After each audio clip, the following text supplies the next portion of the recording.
Already here, Chris. A couple minutes to go.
All good, Chris.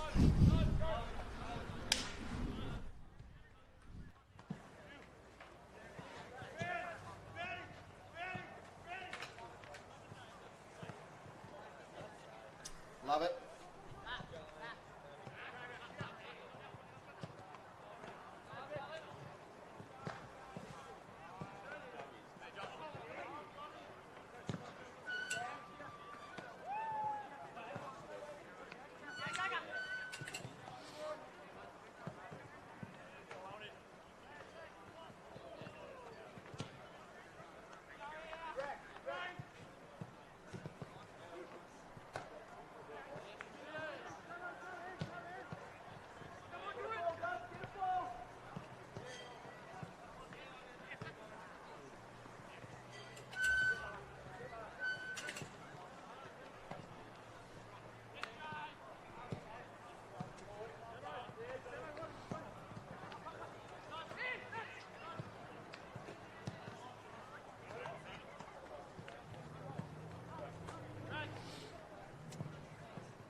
FM and streaming live to the world. This sports broadcast is brought to you by L-Gas. For all your LPG needs, talk to the locals with knowledge.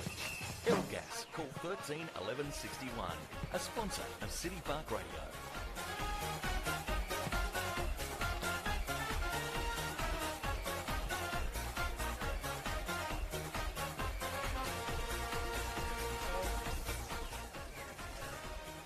Windsor Park and Launceston. And it's TSL action today between Launceston and Lauderdale.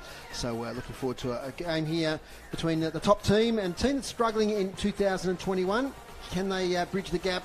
And can they make it a contest here against a very strong and well-drilled Launceston side?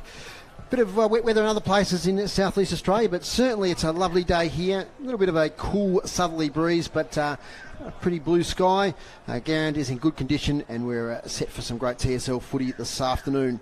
Big round of games. Of course, we've got North Launceston playing Glenorchy at KG5. We'll keep you up to date with that one, and also North Hobart and Clarence. So welcome to our viewers on the stream. Welcome to our listeners on City Park Radio 103.7 and 96.5. Let's introduce the team. First of all, to my left, Rob Soward. G'day, Rob. G'day, Dave. Oh, I better turn you on. There we go. G'day, Dave, and great to be here. Fantastic autumn day in Launceston today, as you've said. Certainly is, and I suppose we better get to the breaking news, and that is a lot of outs for Lauderdale. Unfortunately, some of their better players, Sam Siggins, Hayden Smith, Bryce Walsh and Billy Rolfe, four of their experienced and informed players are out today, and in come Josh Williams, William Francis, Luke Payton and Lincoln Arnold from the selected teams. One change for the Blues. Hamish Leadham comes in for Brodie Palfreyman. So significant outs there for Lauderdale. When we looked at the stats there, Rob, of the players, especially Siggins, who's leading for the Lauderdale team in so many different stats this year, out of the team today. I believe his wife's had a baby, so congratulations, Sam, if you're watching. It's great news for you. Wonderful news for the family, but as you say, Dave, look, massive out. When you go through the key statistics for Lauderdale, everywhere you look, you see the names Siggins and Smith. Data points, handballs, hardball gets, clearances, and obviously Smith with the hit-outs there, massive outs. As strange as this sounds, Dave, I reckon Lauderdale would have given themselves a bit of a chance of shaking things up here today. Big in with Alan Christensen, but those outs have certainly made it hard. Tempered a little. Brodie Palfreyman is a big out for Launceston. We talk about the data and the statistics there. Brodie obviously is having a good year, getting a lot of the footy. Hardball gets, kicks and marks, but again, massive outs for Lauderdale. So we'll see how the inclusions stand up. Of course, Launceston had a big win last week against Clarence, who are probably one of the contenders this year for the finals. So they went down to Blunston Arena, and certainly with a big first half. It was a pretty even second half. They really put Clarence to the sword last week. At KG5, I mentioned that game started at 1:30, so at quarter time there, the Bombers 3-4-22 lead the Magpies, one behind 1 point. AFL started as well. Of course, we've got the game at Utah Stadium starting at 2:10, but in the other game, Collingwood 19 lead the Swans 2. So, look, we're looking for a contest today. It's going to be tough for the Lauderdale boys, but 12 months ago, or less than 12 months ago, they actually beat Launceston by 10 goals at Lauderdale. So it just shows you how things can change quite rapidly in footy. Absolutely, and I think at the start of the season, everyone was saying to me, Dave, as I'm sure they were saying to you and the rest of the team, people were excited about Lauderdale and what they promised to bring. They beat Clarence, as you know, earlier in the season, but disrupted pre-season too. They lost their coach Clinton Brown, replaced by Daniel Willing, who's been a very successful coach at SFL level. So a little bit of disruption there. I don't think that probably helped in their preparation for the season, but certainly Daniel's a very positive guy, and he'll be trying to move a young group forward, and I'm looking forward to seeing Alan Christensen today. It's supposed to be an 8 to 10 week hamstring injury. He's back after 5, so let's hope he makes it through the game and play some electric footy, which you know he can do, Rob. Absolutely, with his background, AFL Premiership player, the leadership that he gives the boys here and the inspiration, I think, will be something. And again, we see, don't we, in footy sometimes, when there's a couple of big outs and people get an opportunity, they step up. So I hope Lauderdale do that today, Dave. Next to me here on my right is our stats man, Dave Gruber. Good afternoon, Dave. Yeah, good afternoon, David. And you're missing your Hawks today, but... I'm sure you guys will keep me informed with the scores. We will indeed. As we go. Unless North are winning, we might. That's right. So thanks to Davey. We're giving you some stats during the day. We'll also get some individual stats from the Launceston stats guys, Darren and Damien. We're set to go here on City Park Radio 103.7, 96.5, and on the TSL live stream. Up goes the ball. About to get underway. Christensen on Hines. Interesting to start the centre bounce there, Dave. Tane Suki is the backup ruckman here for Lauderdale. He gets beaten this time by Gronawagon. Falls to the base of the contest. A little handball there by Franklin. Gets towards Ratcliffe. Heavy tackles there in the middle. Emerging as Musica with strength. Shrugs 3 tackles. Ball goes nowhere. Taken by Luke Payton. Boy from Signet. Kicks towards the half-forward flank. And knocked away in front there by Woolley out of bounds. So first attacking thrust there to Lauderdale. So big job for young Tane Suki, who's taken the ruck duties there.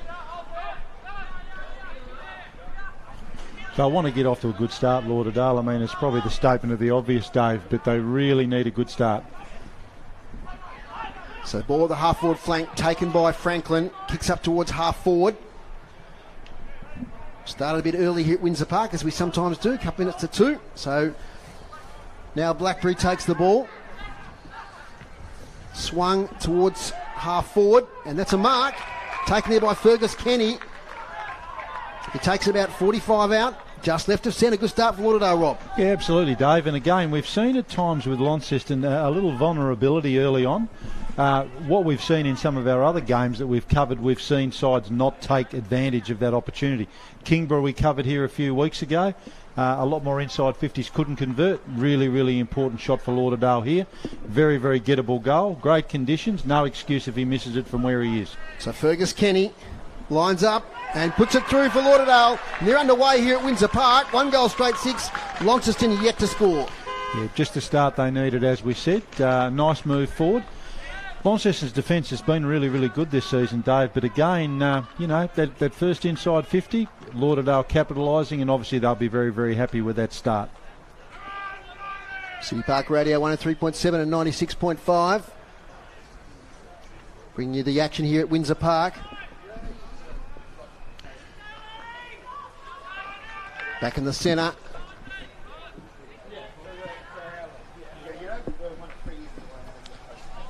Beautiful day here at Windsor Park.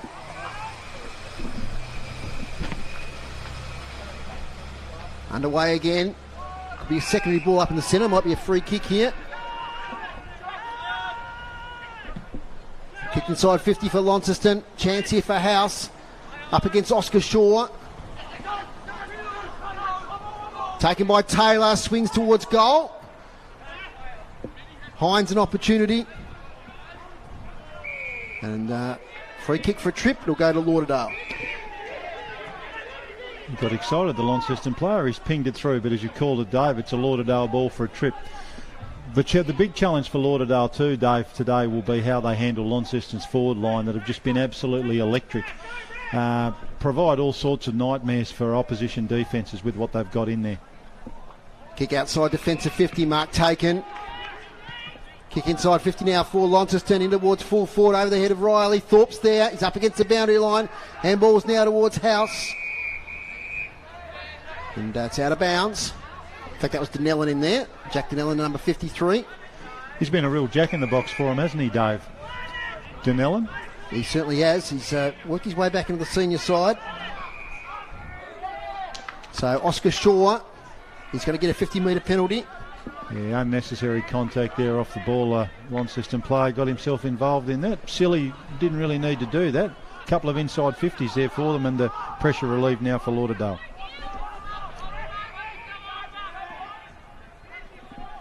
So from half-back, it's cleared over to the far side of Windsor Park. Play on. Kick forward there by Ed Stanley. Back in Lauderdale's side this year.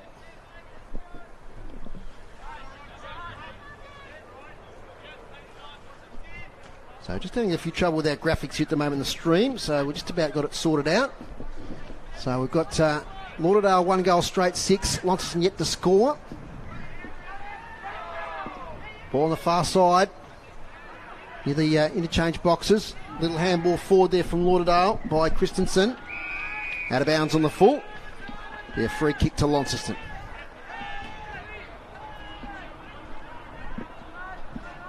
So good start from Lauderdale. They've certainly limited the Blues from getting a quick start themselves, and they've got a goal on the board. Taylor kicks up the wing to a contest. Heavy sprawl from behind from Lauderdale. Taken here by Franklin. Gets the handball away. Now to Heavey, the veteran. Slips over. Gets back on his feet. Scrubby kick ineffectual. Zach Morris. Backwards handball. They work it out here now through right. Although it's punched away from him. Lands though with the Woolley. Taken there for the Blues now by Hines from Brown. Hines plenty of space. Little chick kick towards Thorpe. Poland couldn't quite get the spoil in, so Cody Thorpe takes it. He's got players inside 50, poor delivery. And the mark's taken there by Ed Stanley, who's had a little bit of it early on. Leans back in a kick, here towards Franklin. Takes the mark, handballs to Heavey. Back now to Nat Franklin. Good football, Lauderdale. They're teaming together well here. Mark taken there, Harry Richmond on the wing. So a little chip kick. Taken there by Luke Hodoniski. His kick to the forward flank's knocked out of play. So, Rob, gee, I tell you what, Daniel William, you're really happy with his first 5 minutes or so? Yeah, he would be. They've really acquitted themselves well. Nat Franklin, you've called his name a few times too, Dave. Yep. Terrific junior footballer, and certainly being a spark for Lauderdale today. So boundary throw in. Front places Gronewagen. Now back to Hines. Leans back in a kick. Up the wing.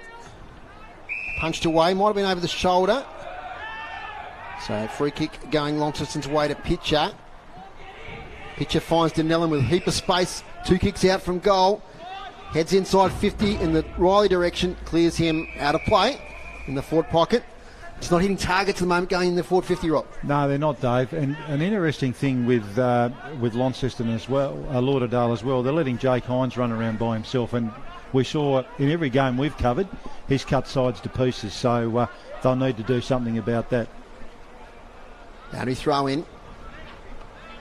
So to the feet of the contest there. Blackberry working hard, gets to his feet, gets tackled. Taking the ball there for Lauderdale was Tom Ratcliffe. Now a chance for Launceston. Little snap for goal. Misses near side. That was Colby McKercher. So the Lauderdale bus passes us by here. So it's Launceston's first score. They're one behind. They trail Lauderdale 1 goal straight, 6. Now at half back. Dashing away there is Raglione. Kicks to half forward towards Joseph Salmon. Takes it nicely, the number 16. Played on, got tackled. Kick's not a good one. Jamison House takes it. Kicks towards the wing. Over here is Francis.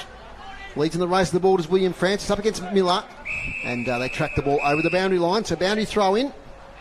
I think a real difference between the two sides at the moment, Dave, and you did touch on it in some earlier commentary. Lauderdale a lot cleaner with their delivery. Launceston a bit scrubbier. Yep. And no excuses either. It's very Launceston-like too, Rob. So we'll see if they get their act together here. Let's hit towards the boundary line. Good work there once again from Francis. They appeal for deliberate. Umpire having none of it. Boundary throw in, centre wing. In the bright sunshine here, a bit chilly. Undercover here on the balcony, but we're hoping for some sunshine soon, aren't we, groups? That'd be nice, but yep, used to it now. Yeah, that's it. Front position, Gronawag wins the tap. Only as far as Liam Gallagher. Chance here for Launceston at half forward. Well done by Poland. Back here towards Gallagher. Gags, they call. Big inclusion from Oasis, I've heard, Dave. That's it, Liam Gallagher. At half back, it's Franklin once again. A lot of possessions first quarter. Kicks up towards the wing. From behind, it's Bowen Pierce. He's tackled, though, ferociously by the Lauderdale opponent. No prior. Great pressure. That was number 11, late inclusion, Luke Payton. Great pressure around the footy from Lauderdale, Dave, early on. Some real enthusiasm from some of these inclusions. Francis and Payton have got some possessions early. Blackberry sees it out of play. So just the 1 goal kicked. So looking down at KG 5 at the moment in the second quarter. North Launceston 23. Lead Glenorchy 1. So a fast start there. 8 scoring shots to 1. Boundary throw in. Gronawagon up against Suki, who's doing pretty well so far. Franklin again. Long handball. Intercepted by Wright. Spills now to Ratcliffe. Tries to get around with pace. Gets his foot to the ball. Big fly at half forward. Now taken by Fergus. Kenny's already kicked one. Kicks in towards Salmon. Good spoil from behind. And there's Zach Morris. He slips over at the vital moment. He's caught holding the ball. Play on, Salmon. Now the ball was touched. Is he going to get another opportunity? Was play called play on? I think it may have been. So unlucky there for Lauderdale because a set shot for goal there. That might have meant their second goal, but it's a behind. Again, that pressure we've touched on, Dave. Great tackle there on Morris, forcing the ball to come out. So very good start from Lauderdale pressure-wise, that's for sure. Jamison House kicks long out of defence. Might work out all right, although it's going to be a contest on the wing. Oh, player slips over. And the slippery turf. That looked a bit nasty there for Ed Stanley. He gets up a bit properly. Hope he's all right. Danella now kicks inside 50. Bit of a chaos ball. The dangerous Riley in a tussle. Knocked away to Reece Sutton. Now to Poland, the ex-Tiger. Handballs inside dangerously to Raglione. He's tackled from behind. The umpire has mercy and says, I'll ball it up. 5 metres in from the boundary line. 30 out from Launceston's goal. They trail at the moment by 6 points. Leadham wins a tap easily. Hines is in there. Gets the handball back into play. Only as far as Gallagher, who finds a bit of space. Handball lucks of fortune. Back to Christensen, who clears the area. Flying high there. Gee, that's a really good mark to Harry Richmond. Very athletic fly. Little kick sideways to Gallagher. Bare 15. So they're at half back. Goes back inside defensive 50. Ed Stanley takes it. Waste no time. Up the wing. Poor kick straight to Wright, who takes the mark. Yeah, almost like he picked him out. Yep. So Alec Wright, bit of a swing man, can play forward or back. Most is here in the back line. Plays on, runs his full 15. Inside 50. Riley can't quite take it. At the front of the contest, it's Musica. Paddles it along. Taken now by Holt. Has a target in Donnell, and it just clears his head. Spills out of bounds. So we've been playing 12 minutes, Rob. They lead by 6 points to the Lauderdale Bombers. Yeah. Again, as we've touched on, the Lauderdale coach very, very happy with this start. I think the enthusiasm, their cleanness of the ball. Launceston, by comparison, as you said, Dave, not as clean as they usually are. And it's a high tackle against Raglione. It's going to go the way there of Braden Pitcher. And he's only 15 out. 45 angle. He's been in amongst the goals in recent weeks as Braden Pitcher. Returned to Tassie, played junior footy here at Launceston. Now he's going to go around the corner kick. Here he goes, right foot. First goal for Launceston to Braden Pitcher. Makes no mistake. And they're well drilled at that one these days, Rob. Yeah, they don't. They don't. The young fellas certainly. Gone are the days for those young guys, Dave, just wandering back and having a drop punt over the man on the mark. But when you do what Braden Pitcher just did then, I guess the coach wouldn't mind how you deliver them through the middle. So a goal apiece, 117. What's a 117 at KG 5? That's North Launceston 23, leading Glenorchy 2. And the other game, it's first goal to Clarence. They lead 7-1. And, just getting underway now at UTAS Stadium. North Melbourne and Hawthorn. So keep you up to date with all the footy. Try and get a score later. It's the NWFL versus SFL game today. Played down at Ulverston, I believe. So it's always a keen contest. Absolutely. Lovely bounce by the umpire. Gets a lot of height. Thorpe wins the tap. Handball from Ratcliffe. Tasuki inside 50. The dangerous Salmon. Did he take the mark? He spills it like a slips catch. Couldn't quite take it. Out the back now it's Morris. Lauderdale working hard inside there, attacking 50. Work back now to Tilly. His little kick. Is it inside the line? No, it's not. Lincoln Arnold was just over. So free kick now to Morris. Short pass to Musiker on the half volley. Has to play on. Gets around a big turning circle. Kicks to half back. Intercepted. Mark not taken by Ratcliffe. Kicks inside 50 though. Salmon playing behind this time. Easier mark there to Jamison House. He plays on. Goes wide to Hines. In great form. Leading a lot of the stats for the Lonnie Footy Club. Average possessions, etc. in this season of 2021. High kick. Off hands. Lead him, quick kick. Straight to the opposition though. It's like Ed Stanley. Back now to the veteran in Sutton. Lovely switch kick. Mark taken there by Tilly. Sam Tilly. Dangerous kick but works out nicely to Heavey. On the run is Francis. Low kick is a beauty. It's Payton on the chest. He has Harry Richmond over the top. In fact, it's Tyler Martin working back. Can't quite take the mark. Important contest now here at half forward. House paddles it. There's a lot of players around the contest. Umpire lets it go. Lonnie player emerges, then takes it back in, but it will eventually be a ball up inside 50. Grizz, we haven't heard many stats yet, so tell us what's going with the inside 50s. Oh, inside 50s, 6 apiece. Clearances 3 to Launceston, 4 to Lauderdale. All right, they're matching it with the Blues in this first quarter. Blackberry gets a quick kick to space. And it's out of bounds. Just one thing for our listeners, Dave. One thing for our listeners that, again, we touched on it earlier. Hines is so important for Launceston. I mean, with the ins that Lauderdale have got and the massive outs they've got, you could do no worse than just run a hard tag on him. That's right. Run a hard tag on him, and he just sets up so well from the back half. And I was just looking a moment ago for the listeners, running around, no one near him. He's in under the ball again there. Cody Thorpe gets a handball. Here they go now, Lauderdale through Sutton. Little kick to half forward. Payton can't pick it up now, Heavey. Tackled from behind, in fact pushed to the back by Pitcher. So Alex Heavey will take it, he's a good long kick. Might be binding here though, he signals he's going to go long, then he keeps it short. And intercept mark there to Jamison House, who's playing well in this first quarter. He's had to because it's been in their defensive 50 a fair bit.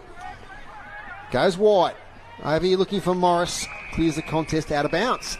Yeah, the defence is set up really well, Dave, as you say, and House has taken 2 really telling marks there. One occasion Salmon slipped over, and that occasion just a poor kick. But if Lauderdale a little bit more accurate with their delivery with a focal point, things could be a little different. From behind, Tyler Martin taps it away. Now Musiker, great game last week. Takes a bounce, takes a second, takes a third. And now he's at half forward, kicks long, does Musiker. Oscar Shaw there. Off the contest, it was Donnell, and he fumbled at the crucial moment. Back to Oscar Shaw. Nice kick, relieves the pressure and gets it to Heavey. So once again, the Bombers' defence stand firm. Heavey goes wide and out of Tilly. Tilly in the long sleeves gets it to Tyler Martin. So they've worked it out well from defence. Oscar Shaw, ex-Mariner, or Tassie Devil I should say. Doing well in this first quarter. Off the contest, Lincoln Arnold. He goes long, but once again, chop out mark inside defensive 50. Guess who? Jamison House. Short now to Blackberry. He's got players calling over here on the eastern side of the ground. Beautifully judged kick now to right. He picks it up. He's got an advantage over his opponent. Slips over, a bit slippery on this side of the ground. Hines takes it, tackled straight away. Releases the kick. Here comes Poland, picks it up nicely on the left foot. Great smother, Jake Hines. Groenewegen now to Brown. If he breaks clear, he does. Dashes, runs 15, inside 50, hits pitcher. He thinks about playing on, but realised in range he has Taylor. But no, he's going to settle now for a shot as Braden pitcher. And I'll tell you what, that smother from Hines, Rob, when we look at this goal, that's where it all started. Absolutely. If it is a goal. 2 involvements in that passage of play, Hines. First hands on, ball out, and then that terrific smother, Dave, as you called. Braden pitcher, 40 out, 45-degree angle for goal, and that will be his second. Great first quarter, Braden pitcher. And they hit the front here at Windsor Park to the Blues. 2-1-13, Lauderdale 1-1-7. And without repeating myself, Jake Hines, you mentioned him in the call. He's just an influential player. And talk about all the things that can set up a goal. A smother can do that, a 1%er, and he's done it there at halfback. Yeah, absolutely. He's a fantastic player. He's had a great season. Just on the other side of the ledger again, Dave, trying to put the coach's hat on here. We've seen Christensen as a big inclusion for Lauderdale today. When they've gone inside 50, they've broken down. I wonder what it would look like playing him out of the square. He obviously hasn't had a lot of footy. Yeah, that's right.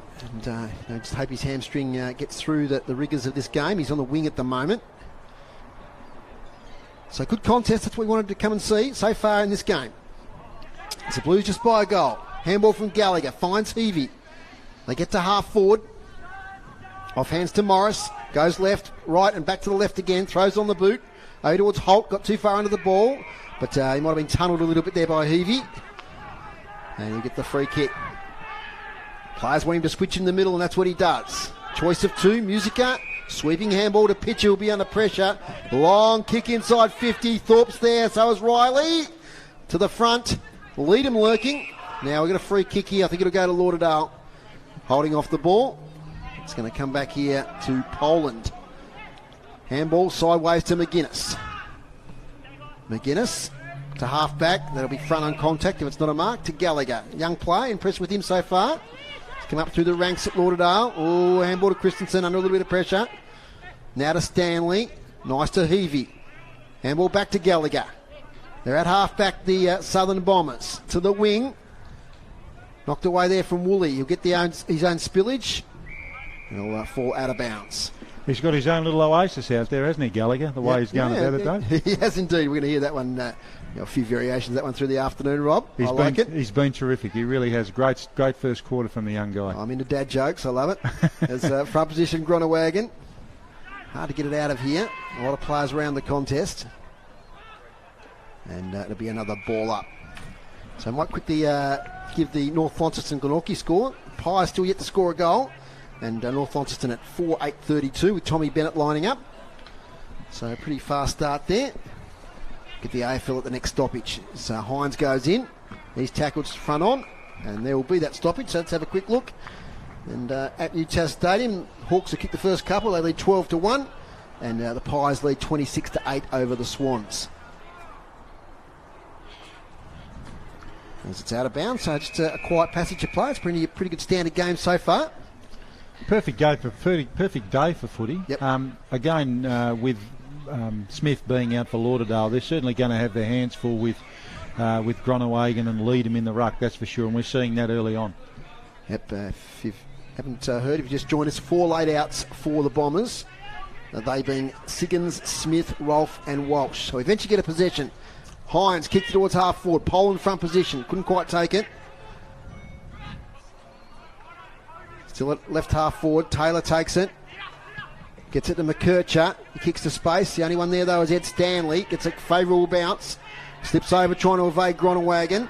Gets it to Raglione, who has to throw it on the boot pretty quick.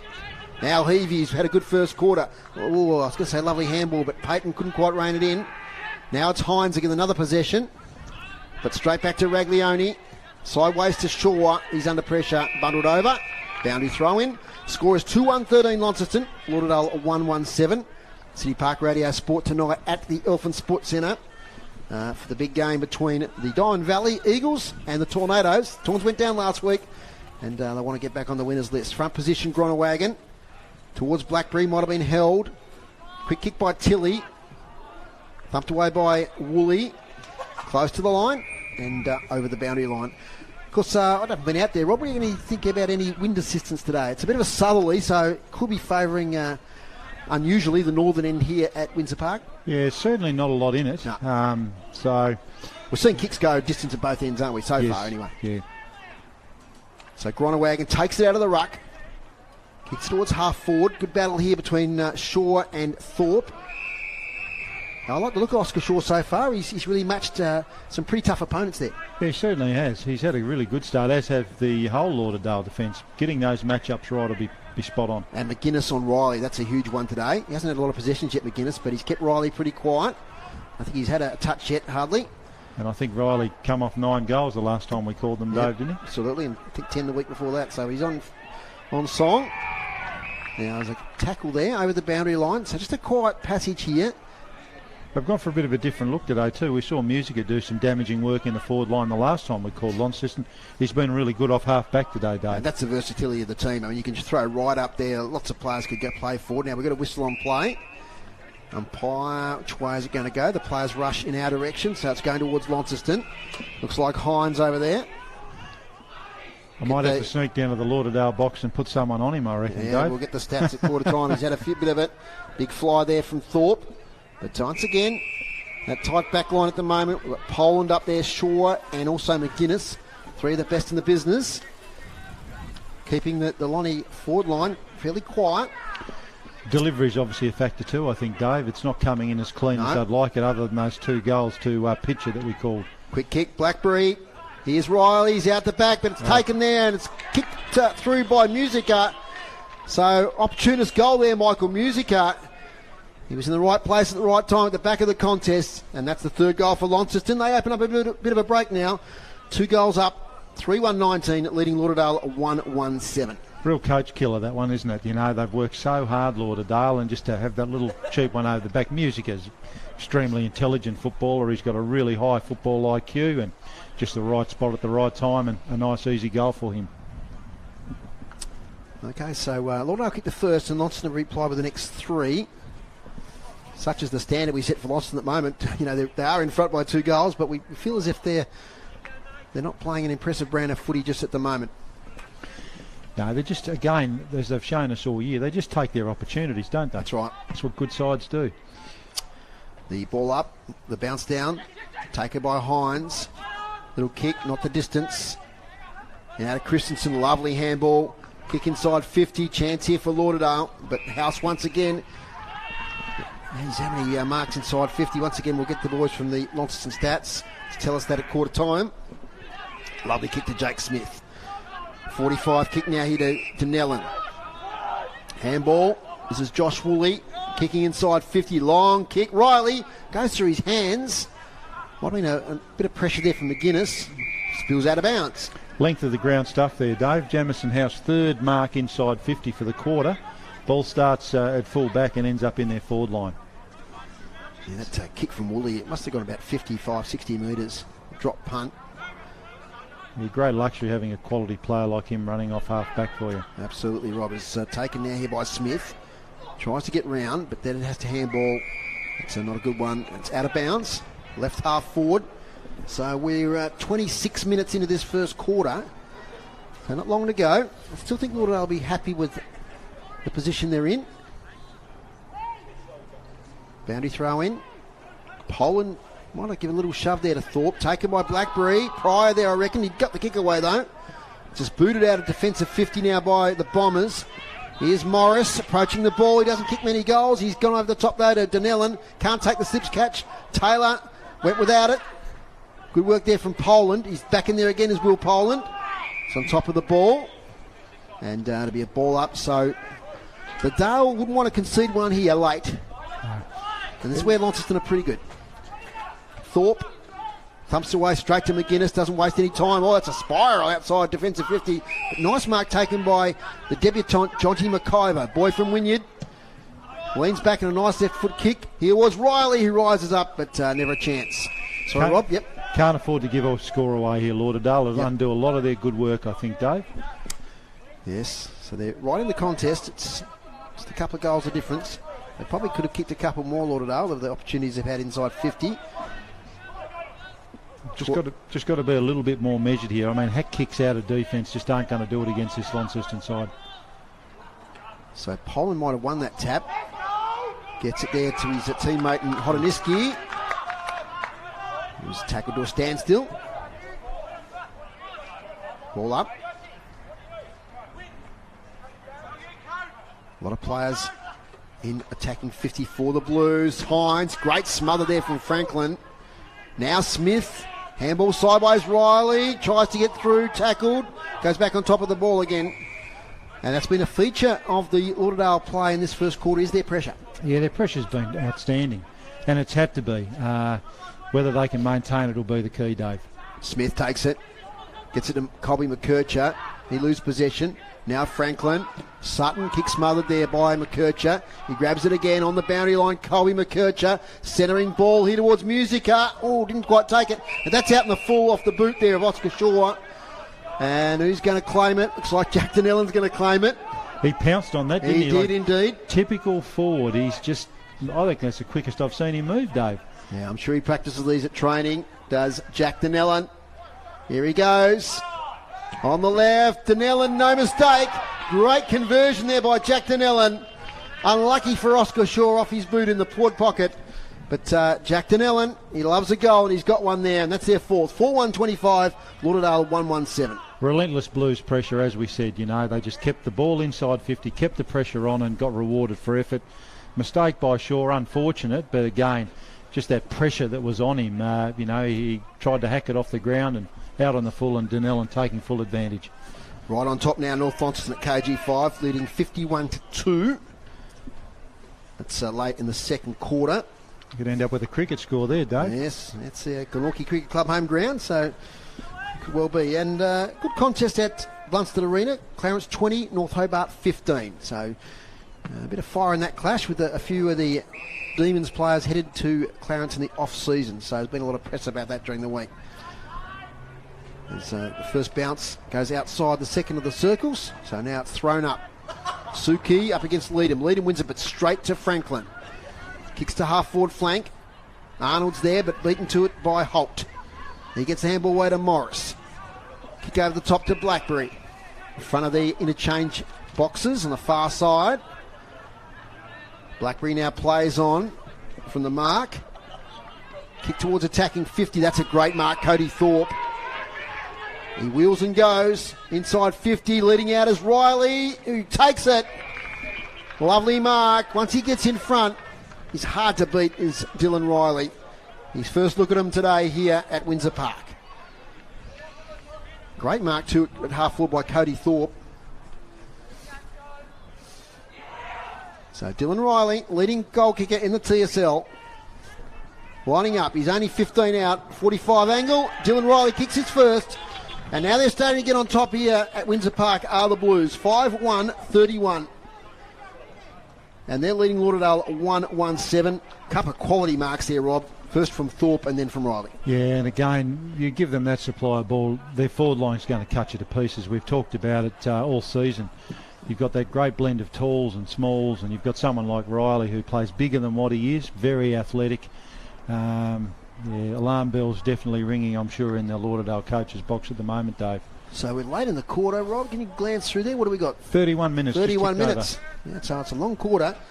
And the margin is now 24 points.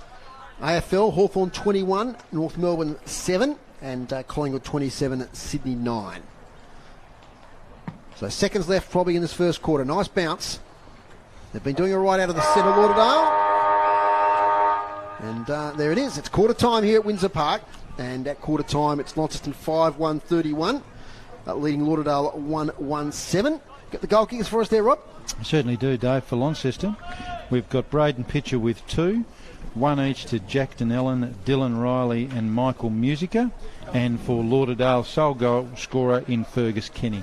Okay, so there's the goal kickers to quarter time.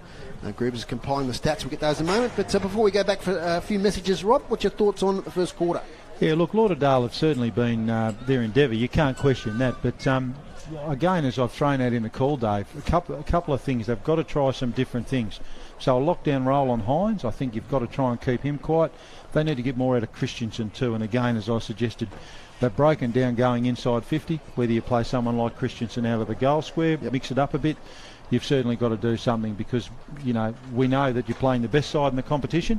You've had some big outs, so really they've got nothing to lose, have they? Yeah, a great first 15 minutes, but I think when you look through the times of the goals, I think 4 out of the 5 there for the Blues win. That's back half of the quarter, so it's maintaining that consistency. But we've got a contest, I think, at the moment anyway. So at quarter time, it's Launceston 5-131, Lauderdale 1-1-7. We'll take a break here from Windsor Park and be back in just a moment.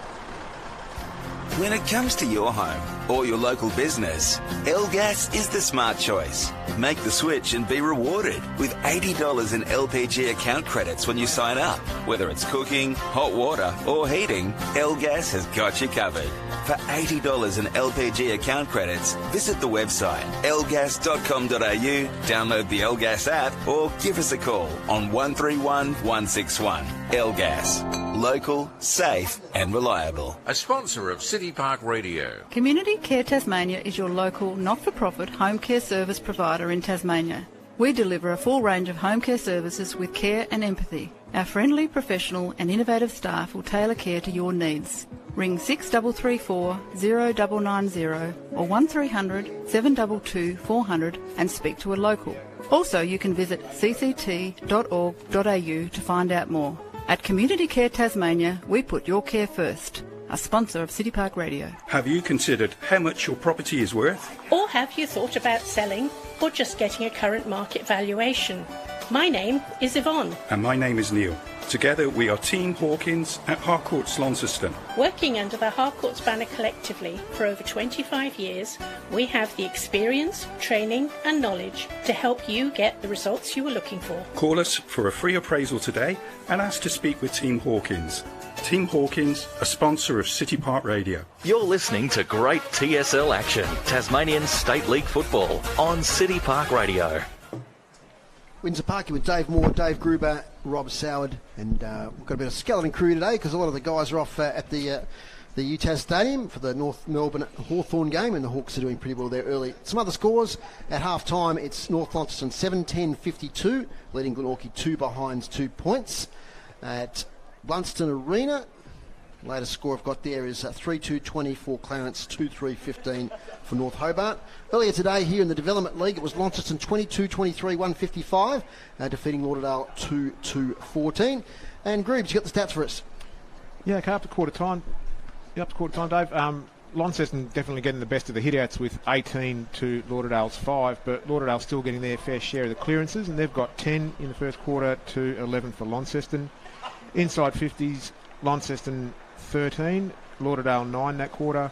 Marks inside 50, 3 to Launceston, 1 to Lauderdale, and free kicks were 8 to Launceston, 3 for Lauderdale.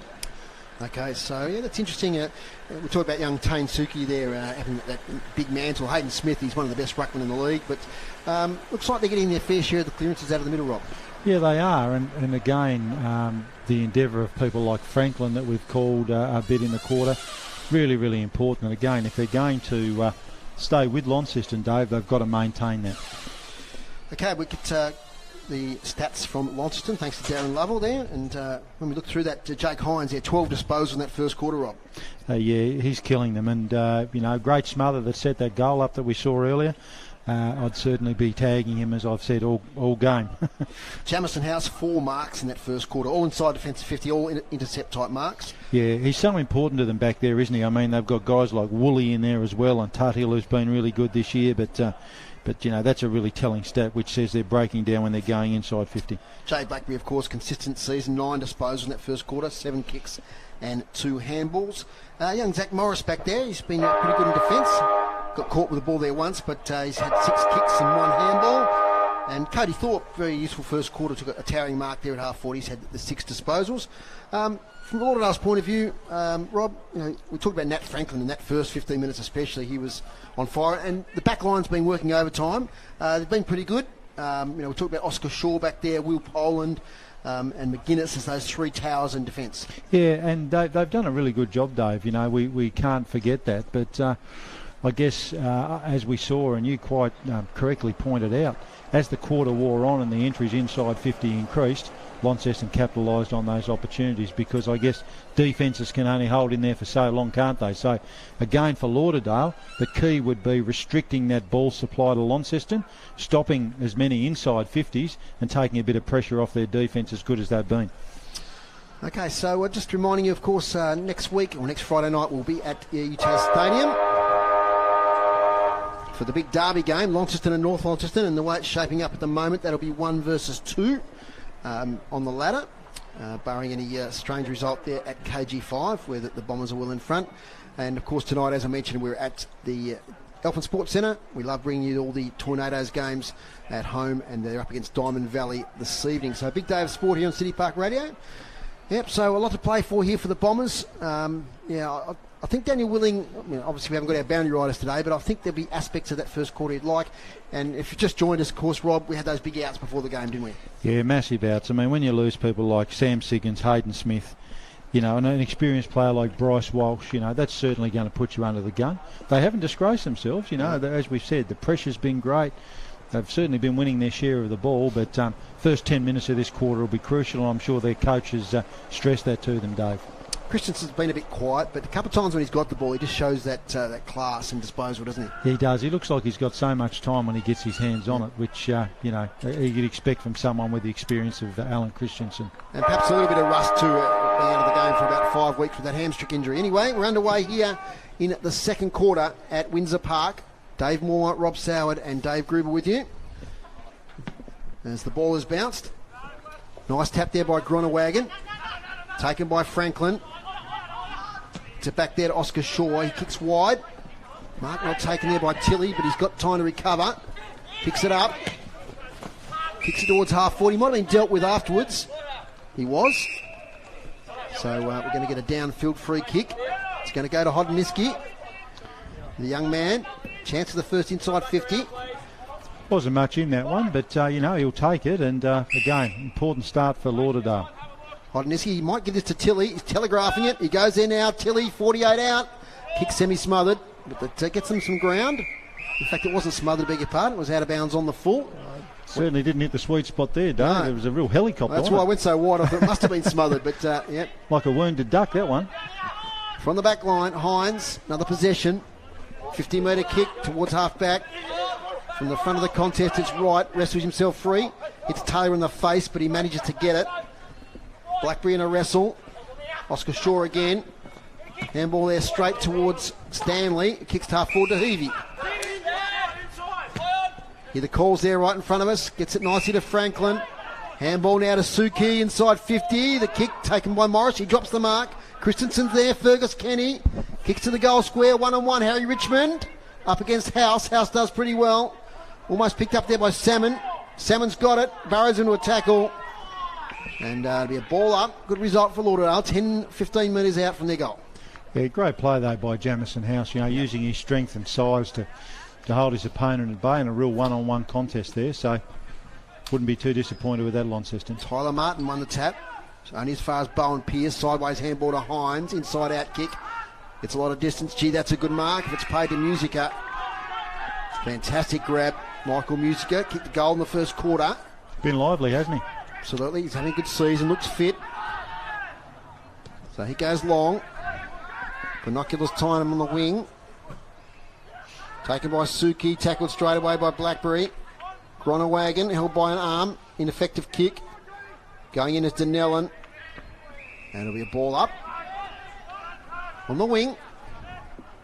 So no scorers yet in the second quarter. Been playing 2 minutes and change. Gronewagen another tap.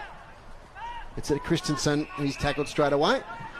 Grooves told us, didn't he, at quarter time, the dominance of Launceston in the ruck, and we're seeing it again this quarter. So 18-5 Grooves, was it? Hit outs first quarter? Yep, 18-5. Groenewegen gets the tap towards Blackberry. Might have got pushed in the back. Play on now to advantage. Morris, in fact it was Pitcher, gets it to Brown. He takes it on attacking 50. He might think about a shot. He's going back. And will deliver from outside 50. Casey Brown, not a noted goal kicker. But he fancies himself here. He's got to kick it after ignoring those leads, doesn't he? He does indeed. So who we got in the goal square there? Musica's back there. So is Thorpe. Casey Brown hits the 50. Kicks wide. Fading away. Thorpe, couple of grabs over the line. One behind. First score of the quarter. Launceston 5-2-32. Lauderdale 1-1-7. Out short now to Stanley. Ed Stanley's got it in the back pocket. Kicks wide. At the back it's Richmond. Taps it away. Tilly's got it. Sideways handball to Hodniski. Here towards Salmon. Keeps his feet. Heavey picks it up beautifully. Handballs to teammate under extreme pressure. Turnover. Bowen Pierce towards Pitcher. First grab. A lot of our players around the ball. Fergus Kenny gets it. Kick now to half forward. Front position Tuthill. Drops a mark he maybe should have taken. Salmon takes it. Kicks. It's all about the bounce. It's rolling into, in fact, next to the behind post. Yeah, they'll take that. Salmon, certainly very exciting looking player, Dave. I'd love to see some good ball delivery into him because he certainly looks lively, doesn't he? He certainly does. Joseph Salmon from Western Australia. So a chance here. They'd love an early goal, Lauderdale. So get him back into this contest. Boundary throw in. Groenewegen thumps it probably to himself here. Kenny tries to go off the ground.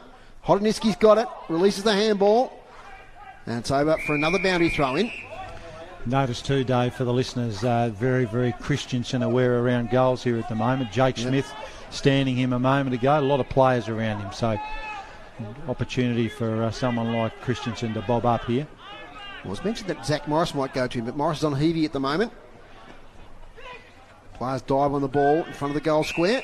Another ball up. Yeah, Smith certainly very close checking on him around those stoppages. Let's see what they can fashion here, Lauderdale. Chance, Franklin off the ground. Salmon kicks a goal. Joseph Salmon.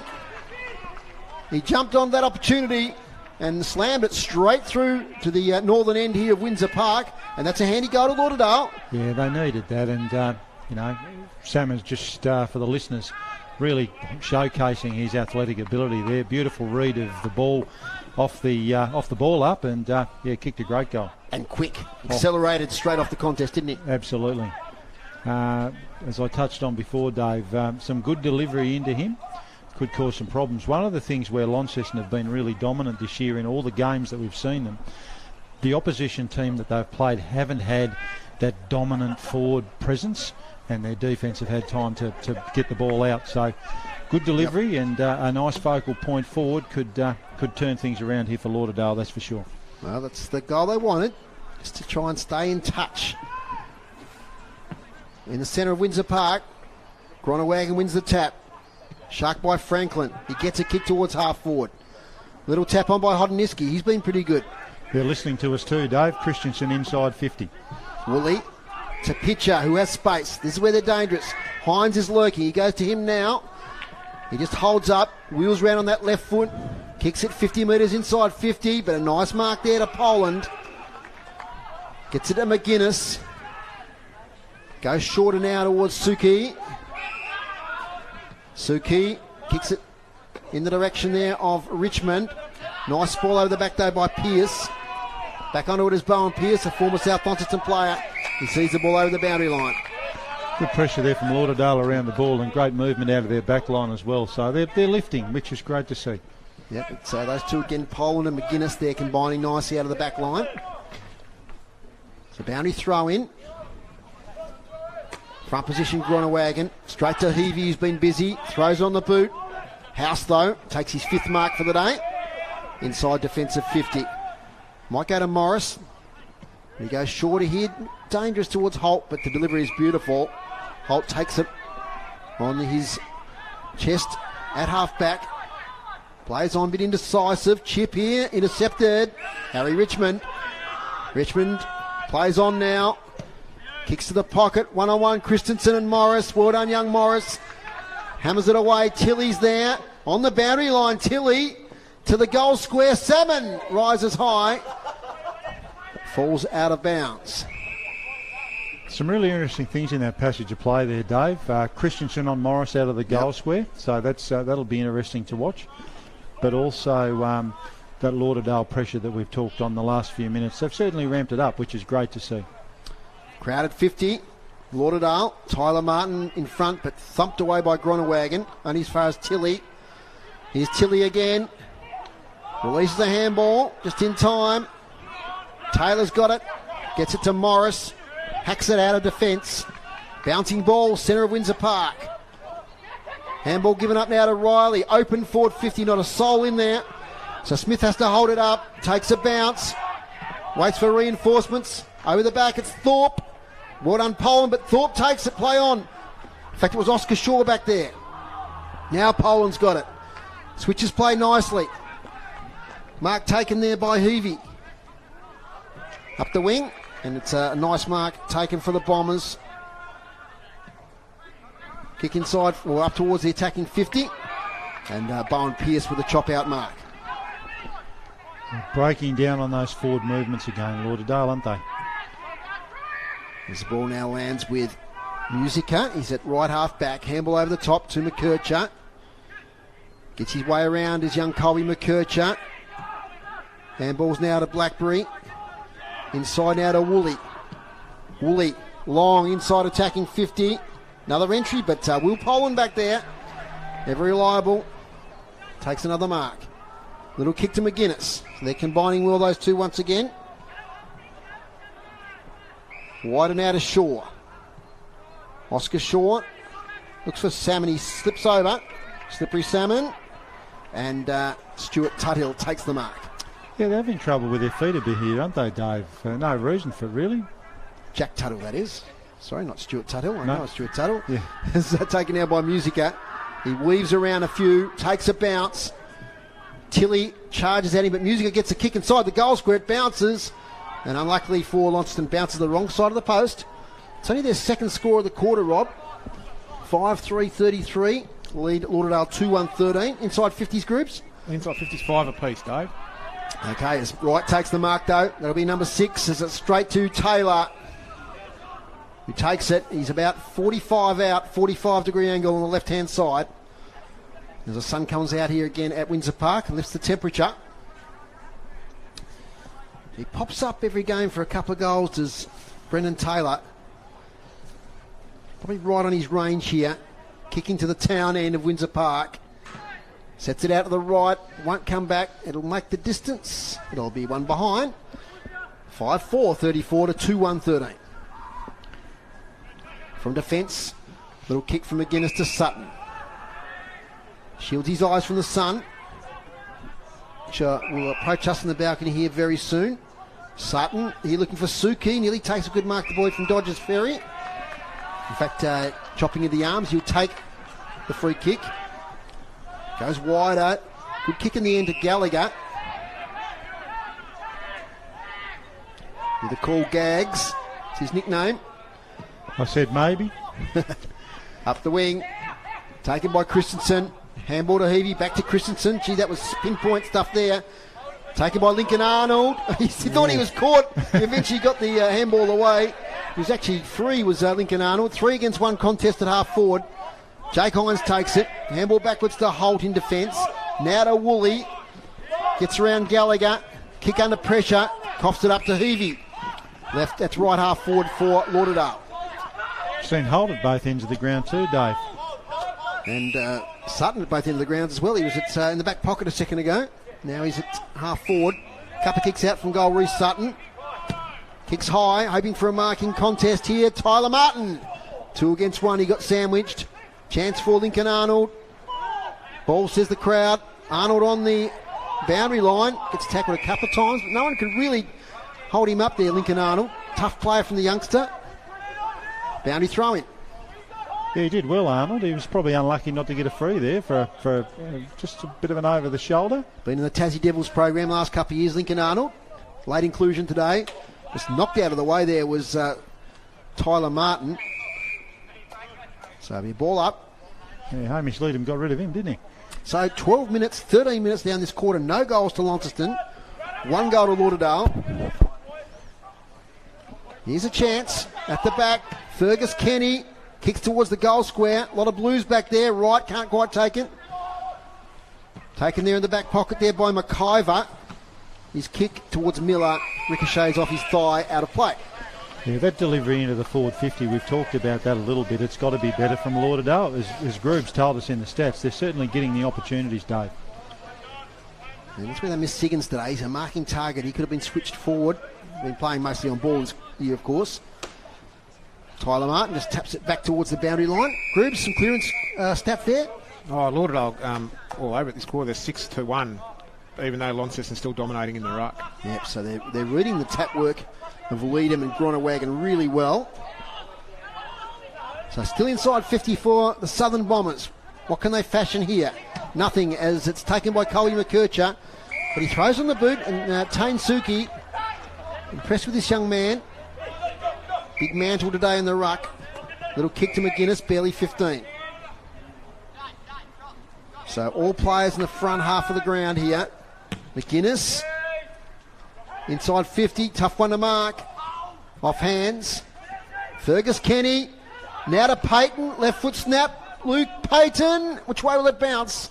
The wrong side, 2-2-14. Launceston defence just covering up really, really well. They team together very well, experienced, level-headed. House we've called a lot today. Josh Woolley, very good back there. Great team defence. Woolley goes wide, right on cue, up here towards Thorpe. He's knocked off the ball. So yes, Lauderdale 2-2-14, Launceston 5-4-34. The only goal this quarter going to Joseph Salmon. So we might see if they're underway again at KG5. They are indeed. 59-2 is the score. So good work there from the Bombers. As Franklin's got it for the Southern Bombers. Gives it up to Coley McKercher. Uses his pace to get away from the contest. Over to Pitcher. He kicks inside 50. Riley front position. Almost a mark there. I think it was to Musica. Spills to the Lauderdale defence. Handball over the top.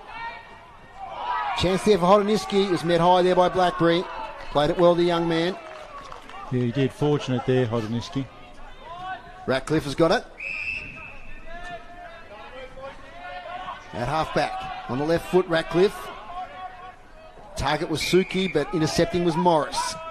Morris to half forward to the busy Musica. He'll be a chance here, but he doesn't go for goal. Instead, he goes to Riley, who takes a mark on his chest, takes a divot out of the ground, and will shoot for goal from 30 metres out, about 10 metres in from the boundary. Started there with Zach Morris. We've called his name, Dave. A really good young defender. Got himself in the right spot, set that up with a kick inside to Musica, who met the athletic Riley on the lead. So Riley, who kicked a goal in the dying stages of that first quarter. Chance for his second. Dylan Riley, umpire works and says he's missed to the near side. So 5-5-35, still goalless in this second quarter, and 16 and a half minutes in. 5-5-35 to 2-2-14. A couple of missed opportunities for the Blues, Dave. A couple of makeable goals by their standards. McGuinness to Shaw, who caught one from Brown in the marking contest. Brown puts his hands up to acknowledge it. Bit of to do there with Heavey afterwards. Shaw, risky kick comes off. Franklin over here towards Lincoln Arnold, but gee, that's almost a great intercept mark from Wright. He picks it up, tackled by Heavey. How's the umpire read that one? No prior. So ball up. Blues slightly in attack. Out now to Franklin. Franklin to half forward. Salmon in front. Tuthill behind. Salmon went too early. Now taken here by McIver. A little bit of poise there from the young man, the boy from Wynyard. He goes to half forward and it's taken by Pitcher. Graydon Pitcher gesticulating. Then just goes to the pocket here. Beautiful kick, is it? No, well done, Oscar Shaw. Hines nearly took it. On the base of the contest there, it might be Heavey. In fact, it was William Francis. Got a little bit of time on the interchange bench this time, quarter Hines. I'm just wondering if he's 100%, Dave. Yeah, so it might be part of the normal rotation, but usually not off the ground for very long. Tilly gets handball away to Hodoniski. Releases a handball. Bit of luck there as it now ends up with Franklin. They're trying to find some space. The Southern Bombers. Payton takes it. Meets the tackle. No Pryor. Ball up. Hines could have had a bit of leather poisoning from his first quarter efforts, Dave. I think he was terrific, wasn't he? Huge first quarter. So did Blackberry. Had 9 possessions. It's tackled to the ground. Not high scoring and maybe not a free-flowing game, but we're happy to see a real contest here at Windsor Park. We haven't seen that this year. And the Southern Bombers, decimated with late outs, have really come to play this afternoon. Here they go again. Lincoln Arnold. Payton dives in. Another ball up. They're forcing it forward. And a couple of goals here in time on. I'll tell you what, Rob, it's game on at half time. Yeah, they crib a goal here. It'd be really, really interesting. Give them a real heads up going into half time. And they've got a chance here through Franklin, one of the best on the ground so far. Jamison House, mark number 7. No, he drops it. Kicks it off the ground. Hacked back here. Kenny's an opportunity. Fergus Kenny, can he grab it? The bounce was high. He takes it. He's got it. He snaps. He goals. Yes, he does. Oh, fantastic. Great goal. Fergus Kenny, take a bow. He looked out of it there. He got the ball. Swung to his right foot and snuck it in by a millimetre inside that left-hand goalpost. Great goal, Fergus Kenny. That's his second. It's 3-2-20, plays 5-5-35. Inspirational piece of play there, Dave. I mean, we often see a bounce favour an attacker. In that instance, it didn't favour him at all, but, he made it work for him. Great endeavour and real team lifter. So Lauderdale will be really, really hoping to finish this quarter off, not let the Blues get a couple of cheap ones like they did in the first quarter. Today's broadcast brought to you by Elgas for all your LPG needs statewide. Talk to the locals with knowledge. Phone 13 11 61. Thank you for your support, Elgas. Okay, so Fergus Kenny's only 18 and plays that small forward role really well. Strong tackler. Back in the middle. Got the first gamer on him, actually. Just noticed Johnny McIver standing him. That's good. 2 young blokes going against each other there. So we've got a throw, though. Chance now for Launceston. Here's Joey Gronawagon. Doesn't muck around. Goes straight down the middle looking for Riley, but he's caught behind. And once again, the reliable Will Poland takes it. Kicks wide. Over the top there of Payton. He just totally misread that. And a mark taken there by Jamison House. House now. Another inside 50 entry. Front position Thorpe. And over the back, it's a mark to Musica. Had the superior judgment. A lot of players flew early and just fell straight into the arms there of Michael Musica. And they need this steadier to the Blues. They have not kicked a goal. And Rob, look at that time clock again for me, mate. Time clock just ticked over 21 minutes, Dave. Okay, so not often see in this season especially Launceston going for such a period of time without a goal. But he shouldn't make any mistake here. He's only 25 out as Michael Musica, directly in front to the town end of Windsor Park. Umpire moves to the right, but it's a goal to Launceston, a badly needed one. A steadier, 6-5-41 to 3-2-20. Real contrast there, Dave. Wasn't a real contrast. You saw the great mark there by Poland in defence. Kicks the ball out to Lauderdale's advantage. The Lauderdale player completely misjudging it, and when the ball comes back in, the complete opposite. Musica just reading it perfectly. And Launceston are one of those teams that does punish you on the rebound from turnovers. Musica showing his versatility again. We've seen him at both ends of the ground, and he's performing really well, as you'd expect from him. Okay, so that's the answer. Interesting little 5 minutes here, Rob, leading into half time. Check some other scores in a minute. It's been a bit busy here. Plenty going on. So Hines now with the right foot kick towards half forward. Taken nicely by McKercher. Back now to Smith. His kick smothered. We might get a second opportunity though here, Jake Smith. Good smother there by Will Francis. But it's out of bounds. And Will Francis getting the pats on the head there. The 1%ers that Daniel Willing would be really happy about in this first half of footy here at Windsor Park. Looks like they've sent Gallagher to Hines too. He's with him at the stoppages, so yeah, good coaching. And giving these young players opportunities to play on the best in the league. That's what it's all about. Dunellan's in there now. Taylor. His little kick straight to Sutton. So Reece Sutton, will he switch or will he go back up the line? He's looking to switch into the middle to that man Gallagher. Had to take the mark, he didn't. Now they're wide open as Brown takes it, evades a couple of tackles. Gets it back to Smith, who kicks it dangerously inside 50. Poland, was he infringed? He was. Good courage. He's been fantastic today, Will Poland, Rob. He's been terrific. In defence now, out to McGuinness.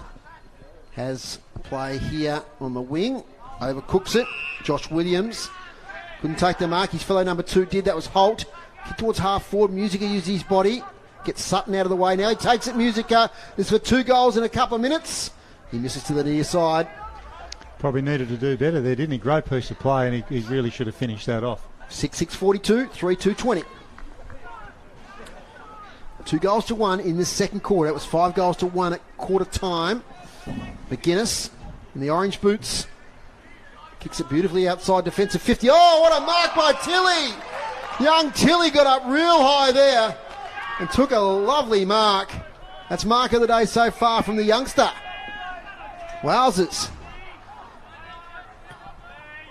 Now it's out here with Josh Williams. I reckon Salmon's got something up his sleeve for a mark. Yeah. I've got a feeling, Dave. I've got a feeling. Well, his fellow long sleever there is Tilly. It's a great grab. Fantastic. So they're working out of defence again. Down the line. And Wright takes a good mark. He's been good, hasn't he? You called him as a swing man. He really is important to this Launceston outfit with marks like that. Yeah, very reliable. Kicks to half forward. Cody Thorpe with Poland. Good battle. Cody Thorpe can't take it. Gee, that was great raving there from Hines. On the left foot. Will it come around enough? Just near side. Another behind. So dangerous little period here for Lauderdale. With a margin under 4 goals. 6-7 to 3-2.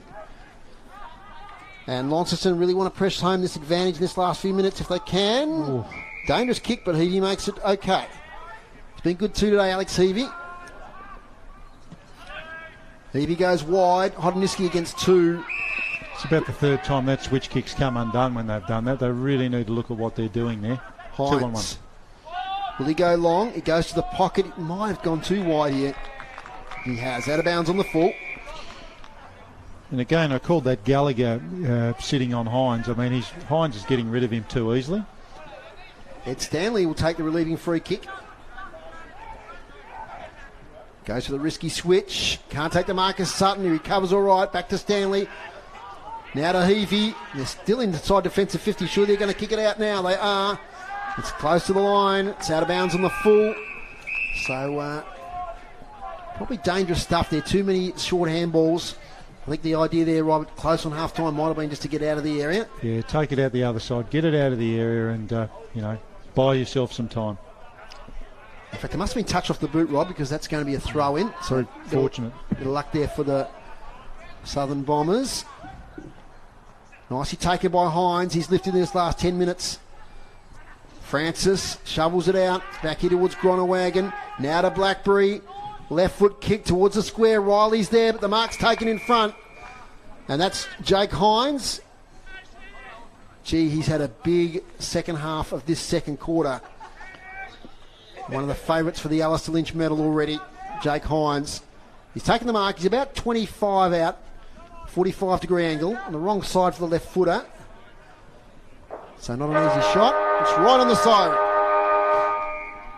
A big kick in the context of this contest here at Windsor Park. Jake Hines to the town end, makes no mistake whatsoever, and kicks an important goal for the Blues on the siren. And they lead 7-7-49 to 3-2-20. 29 points the margin at halftime. Yeah, so important in the context of the game for 2 reasons. Lauderdale had battled so hard that quarter. Just to give one up late really, really hurts. But for Launceston, again, I think we called it, they hadn't scored a goal till the 21-minute mark. Yep. So really, really important finish to the quarter there, Dave. You're after the goal scorers? Yes, please. Okay, goal kickers for Launceston to half-time. We've got Michael Musica with 2 and Braden Pitcher with 2, and singles to Jake Hines, Dylan Riley and Jack Donnellan. And for Lauderdale, their multiple goal scorer was the youngster Fergus Kenny with a great score halfway through the quarter there. He's got 2, and Joseph Salmon has 1. Okay, we might have a bit more of a wrap-up in a few minutes, Rob, because we'll get back for some messages. Then we've got a special guest here at half-time, the president of the Launceston Footy Club, Sandra Boland. So, half-time here, it's Launceston 7-7-49, Lauderdale 3-2-20. Back in just a moment. L-Gas is the smart choice. Make the switch and be rewarded with $80 in LPG account credits when you sign up.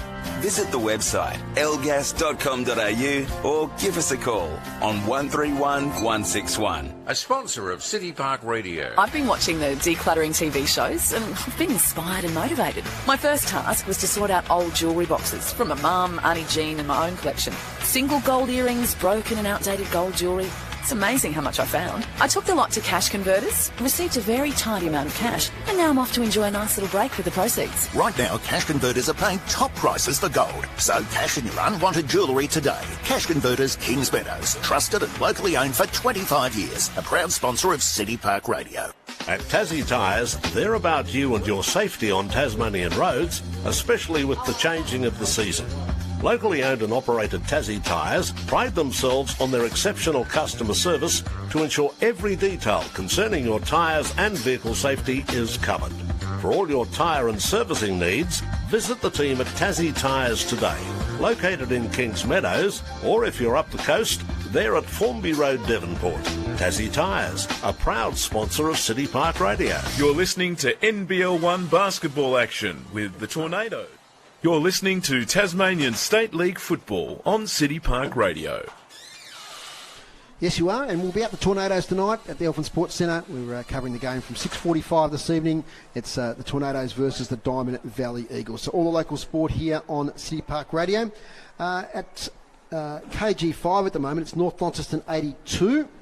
I think that's 11-18-82. Leading Glenorchy 1-2-8, so a big lead there to North Launceston. Really close in the other game. Last score I've got there is Clarence 4-8-32, leading North Hobart 4-6-30, so pretty tight there. Okay, so it's a beautiful sun-drenched Windsor Park, and it's great to have the president of this great club, Launceston Footy Club, Sandra Boland, with us this afternoon. So, g'day Sandra. Hello. How you going? Good. It's a bit of a contest out there, isn't it? It is. It's good to see.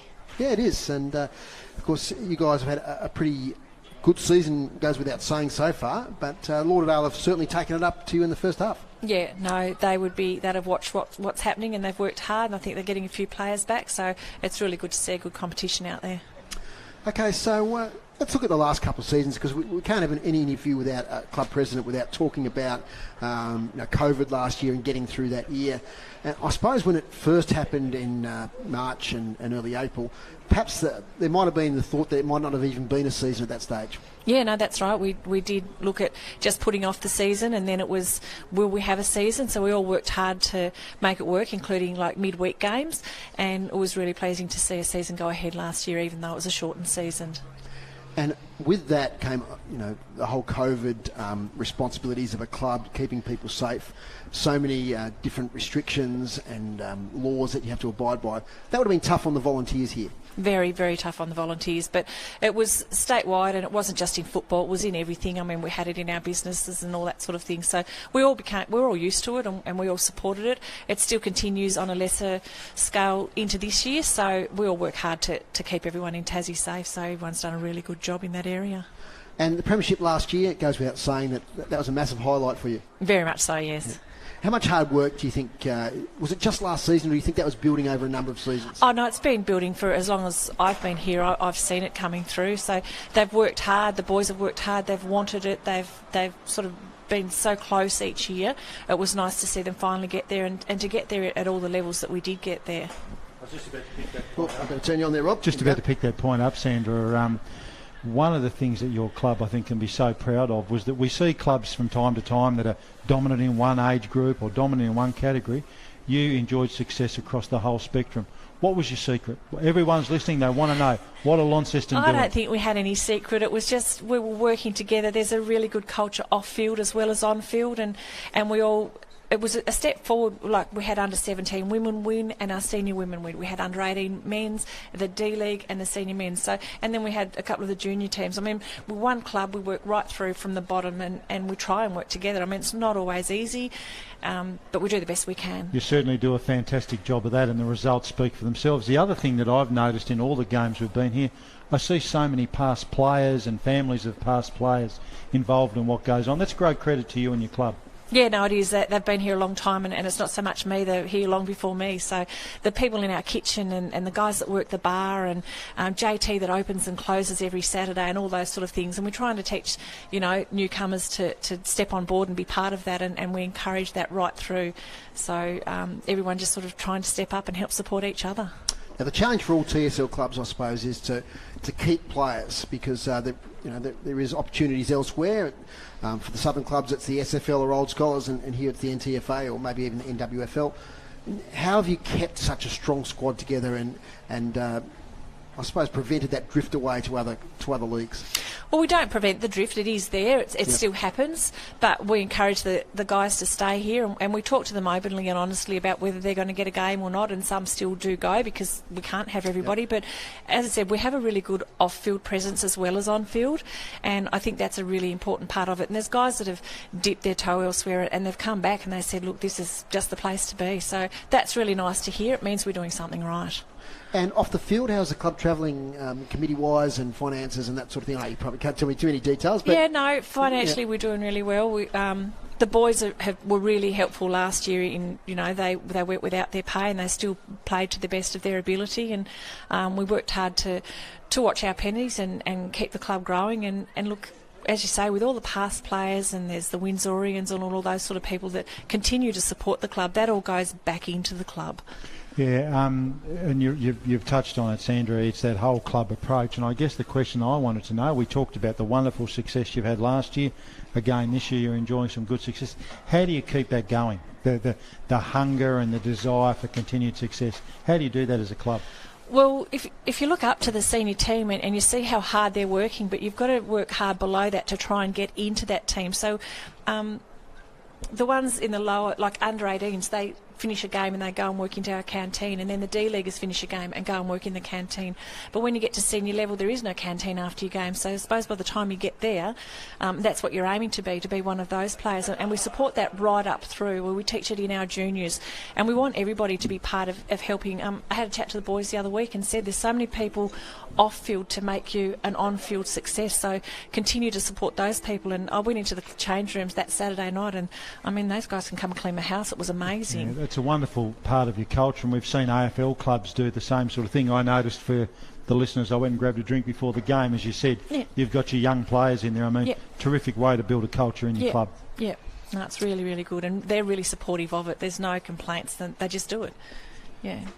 And the aim of the club going forward, obviously you want more success, but have you got any sort of long-term plans, maybe with facilities here at Windsor Park or anything in that regard? We have looked at new facilities, and we're still talking figures and governments and design and all the rest of it. So that's, we've sort of put one foot forward, and we just need to continue through with that. As you said, success on field's always something that we hope to maintain. Absolutely, and things are looking good at the moment in season 2021, but there's still a long way to go. Only 1/3 of the way. That's exactly right. It's the last round or the first rotation of games today, isn't it? You've played everyone today. Yeah. Well, Sandra, thanks very much for joining us here on City Park Radio. No, thanks for well done last year on your outstanding success, and we look forward to calling more games from Windsor Park this year. All righty, thank you very much. Thanks, Sandra. That's Sandra Bowen, who's the president of the Launceston Footy Club.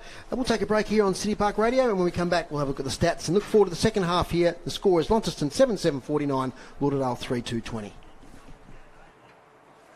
Thank you. Thank you.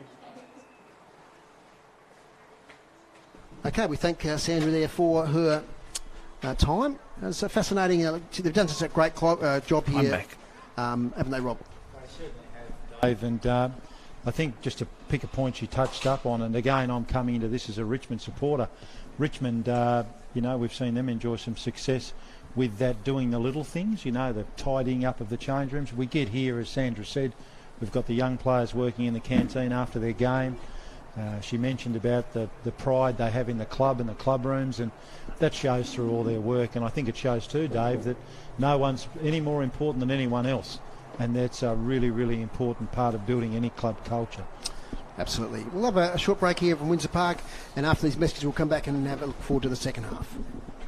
It's not all about books, you know. There's fashion clothes for the fuller figure, oodles of toys and DVDs. At Booked Again, 5A David Street in Newstead, next to the news agency. They also have a huge range of new and old books, so pop in and receive some great discounts on Susie's books. Don't forget, as well as books, there's clothes for the fuller figure, toys and DVDs. Susie has it all. Give yourself plenty of time to have a good look around. It's an amazing shop. Booked Again, 5A David Street, Newstead, a sponsor of City Park Radio. City Park Radio relies on its members, volunteers and local business to maintain the programs you enjoy.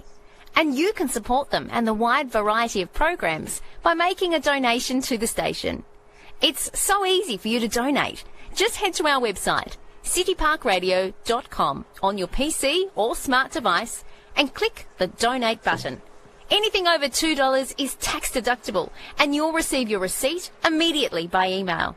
Donate now to City Park Radio. The 60s.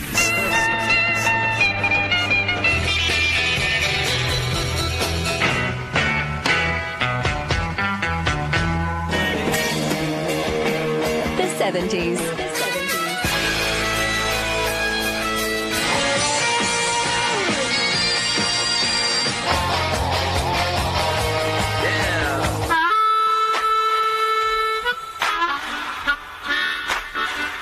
Enjoy 2 hours of the best in classic rock On Real M in the Years, Saturdays from 5 on City Park Radio.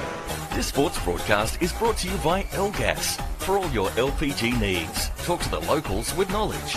Elgas, call 13 11 61, a sponsor of City Park Radio. Let's go around the grounds here at Windsor Park. First of all, here at half-time, it's Launceston at 7-7-49, Lauderdale 3-2-20. KG5, Glenorchy have kicked a few goals, but they're still well behind. 10-21-81, North Launceston to Glenorchy 3-3-21. At Blunston Arena, still the last score I've got there is Clarence 4-8-32 to North Hobart 4-6-30. And Groobs, you've got the stats there till half-time. Yeah, Dave, up to half-time, we've got hit-outs Launceston 33 to Lauderdale 8.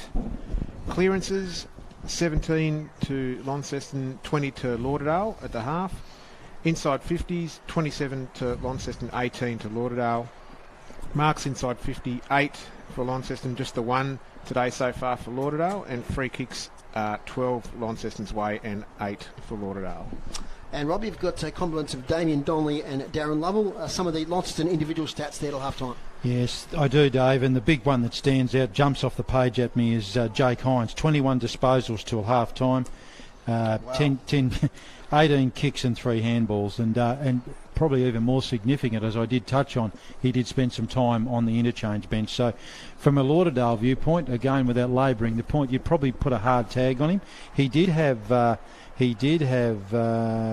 just trying to think, it was Liam Gallagher sat with him that quarter, the young guy, but just not close enough checking, and Hines then popped up and kicked that goal. So 21 to him.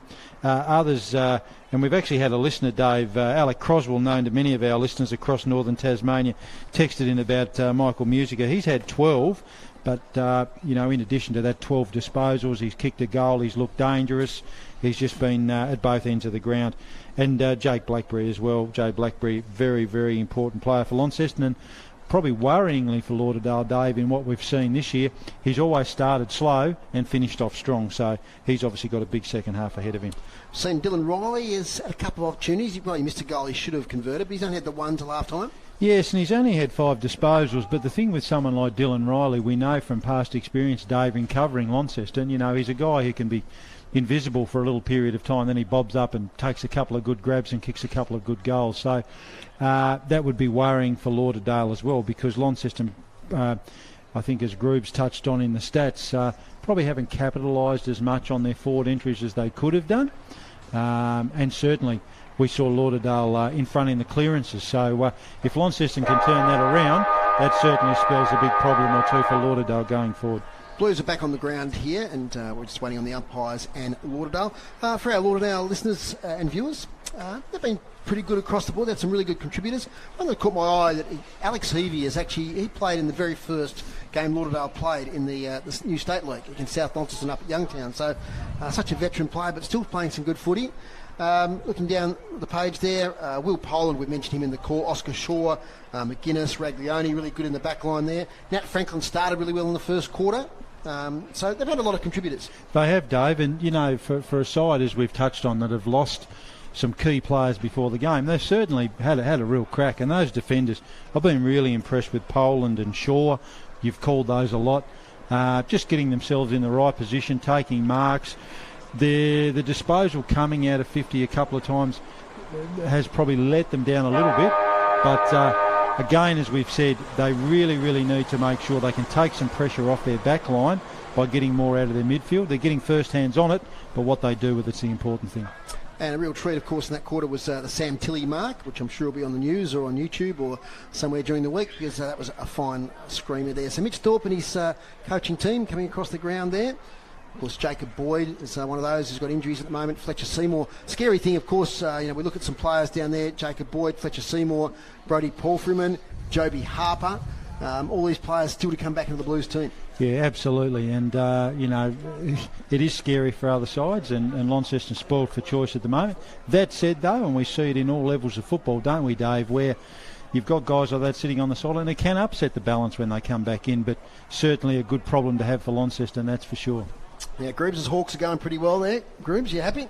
Yeah, at half-time, handy 22-point lead. Yep, 8-6-54 to 5-2-32. Hopefully build on that. Really tight between Collingwood and the Swans. The Swans lead by 2 points, so I think that might be early in the third quarter, that one. And I'm going to throw one in here, Dave, because I've just spotted Terry Fellows walk past, and I've seen Kevin Whisper Williams on the far side of the ground, and I know legends. If they were here, absolute legends in the umpiring fraternity, they would say to me if they were here, it's Umpire Appreciation Day. They always say that at the footy, and we know that without our umpires we don't have a game. So a big shout out to the umpires out there, Dave.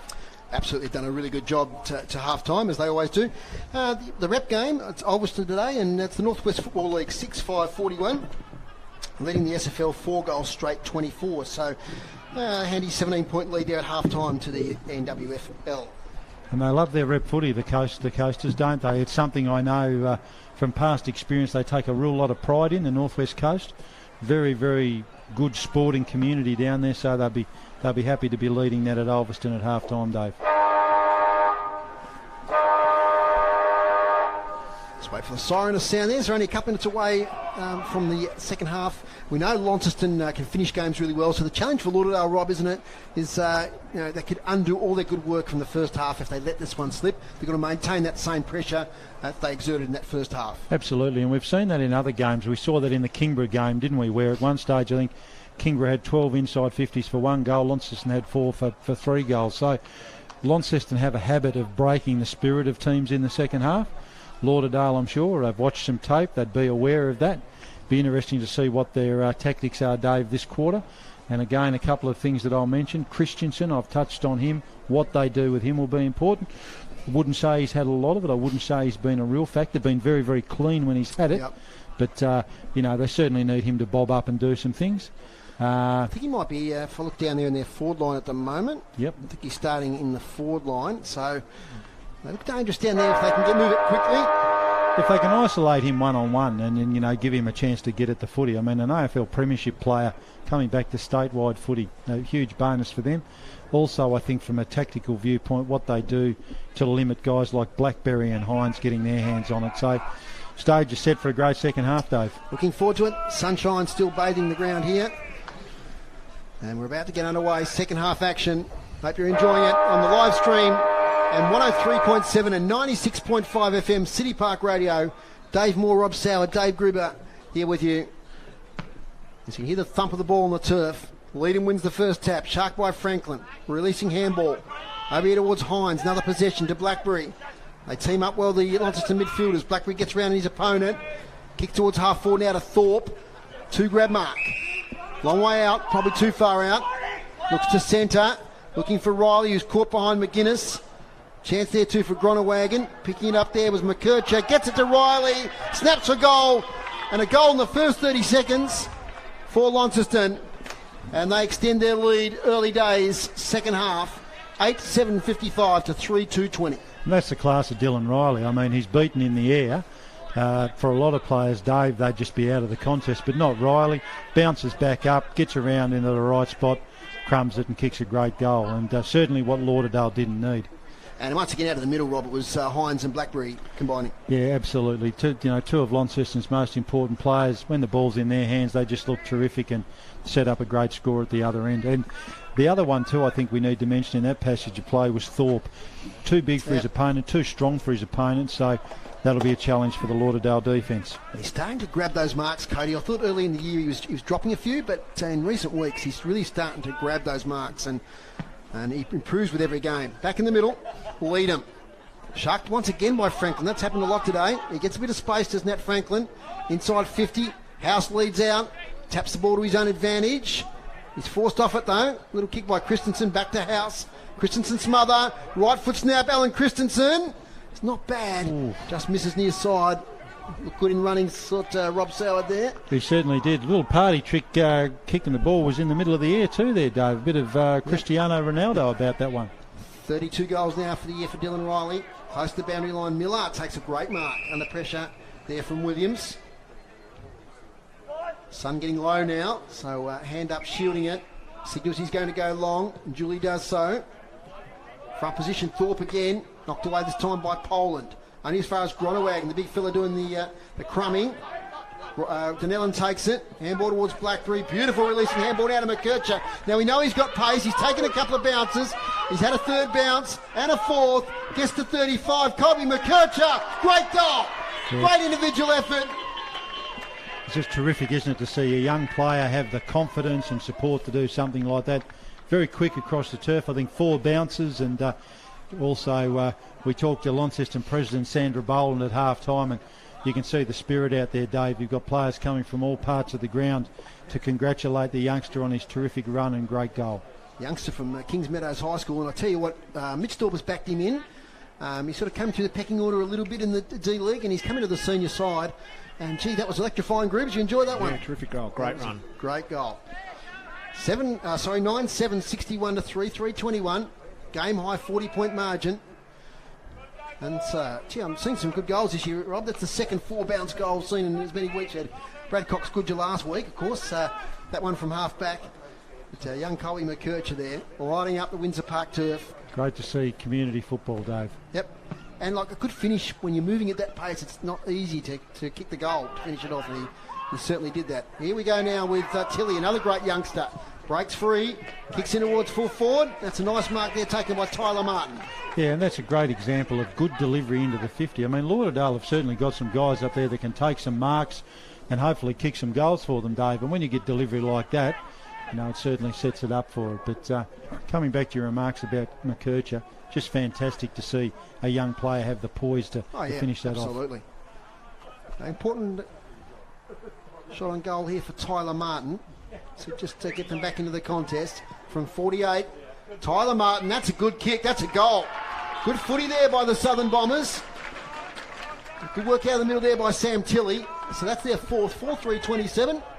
9-7-61. We've seen some good footy, Rob Soward. We have, and again, considering there's an AFL game on, Dave, there's a great crowd here, and they're certainly enjoying, 3 goals, I think, in very early stages of this quarter. Yep, just 4 minutes gone. 2 goals to the Blues, 1 to the Bombers. Seen some really good centre breaks today. That 6-6-6 has really opened up that square. Means the balls move really quickly and it makes for good footy. So Gronewagen starting in the middle is sort of a ruck rover type role here. As Leadham looks there for Blackberry, takes it with one hand, right foot to half forward. Dunellen in front position. Oscar Shaw the spoil. Dunellen the better recovery. Wheels round onto his left. Kicks inside 50. Hines is there. Poland misses the mark. Thorpe takes it to Gronewagen on the run. He couldn't quite get the handle of the big fella. Now it's with Franklin. Little handball to Stanley. Clears it wide and out of Salmon, who's well up the ground. Salmon plays on immediately. Kicks straight to Alec Wright. He can't quite take it. Fergus Kenny dangerous. Gets tackled though well by Wright. Now it's a contested ball on the wing. Player tackle there. Ball, says the Lonnie players. Umpire will ball it up. You've called Tilly as being really instrumental for Lauderdale. His attacking side of the game is terrific. He's just got to tighten up his defensive side. He can't let Blackberry get away like that. There's Blackberry again, tackled by Tilly, but he gets the handball away. Now to Tuthill. Tuthill to attacking 50, but it's all the Bombers. Raglione. He's got the switch here in McGuinness. He takes it up against Riley. Long handball. Oh, that was brilliant there by Raglione to get it to Williams. Williams, though, coughs it up to Thorpe. Cody Thorpe in the middle of Windsor Park. Beckons players to him. Kicks to the half-forward flag. Musica! Can't quite take it. Got high. Plenty of Bombers there. Stanley might have been... Sutton, sorry, might have got legged. He did. He'll take the relieving free kick. Plenty of individual highlights in this game, Rob. Yeah, and you got a sense there Musica was going to get up and take a big hanger, but not quite for him. And free kick against him for legging his opposition. And we're enjoying the afternoon sun now here on the balcony. We love it when it gets to that stage, don't we, Groups? Yep. Can make the most of it now. Tilly again, impressive today. Here's the contest, but free kick picked out maybe to Harry Richmond. No. Tane Suki. Players rush forward. Ooh, Suki close to the man on the mark. Might turn out all right, though. Bit of indecision there between Payton and Christensen. Means the Blues can mop up through right. Sweeping handball now here towards Woolley. To Miller. Strong hands. Tyson Miller a couple of times in this quarter. Handball to right again. Taylor's got a bit of space at half forward. Front into the centre square. Goes direct. Here's Musica and Riley. Neither can take the mark. McGuinness might have got leg. Gets it to Poland. Poland on the left foot. Lovely clearing kick here towards Stanley and Heavey. They can raffle it. Heavey's got it. Gives it to Stanley. Poor handball. Turnover. Blues have got it. Wright's in there. And all of a sudden players descend on the contest. There'll be a ball up. Yeah, really nice work from the Lauderdale backline to get that out there, wasn't it, Dave? Yep. They worked really well as a unit, that's for sure. It's been their strength today. Nice tap out there towards Hines. Might have got pushed in the back. Ball up. So 2-1 this quarter. Lauderdale still in striking distance if they can get a bit of a run on here. They've still got Christensen isolated inside 52, so quick ball movement up there, but it's going the other way. Franklin to Taylor, though, inside 50. Thorpe takes a 2-grab mark. 30 out, 25 out, directly in front. Too big, too tall, isn't he? Put the Dukes out there, did Thorpe. The tattooed arms of Cody Thorpe took the mark. And looks here to convert his first goal of the day. He's had a couple of opportunities. 12's the ball in his hand. Shadows lengthening here.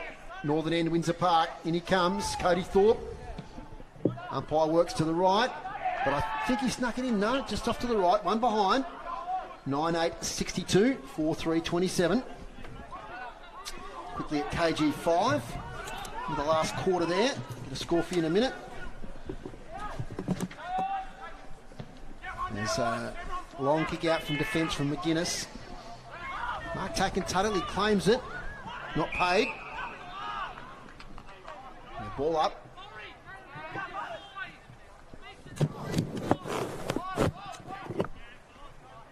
But Unleadham takes it himself. Kicks it straight to Oscar Shaw, who takes the mark. Settles things down as Oscar Shaw. Invited now to play on. Pinpoints a pass to a teammate. Gets it now to Gallagher. Over the top, Payton. That's Christensen against Morris. Morris does pretty well. Out the back, it's Tuttle who gets tackled by Christensen. That might be incorrect disposal. No, says the umpire.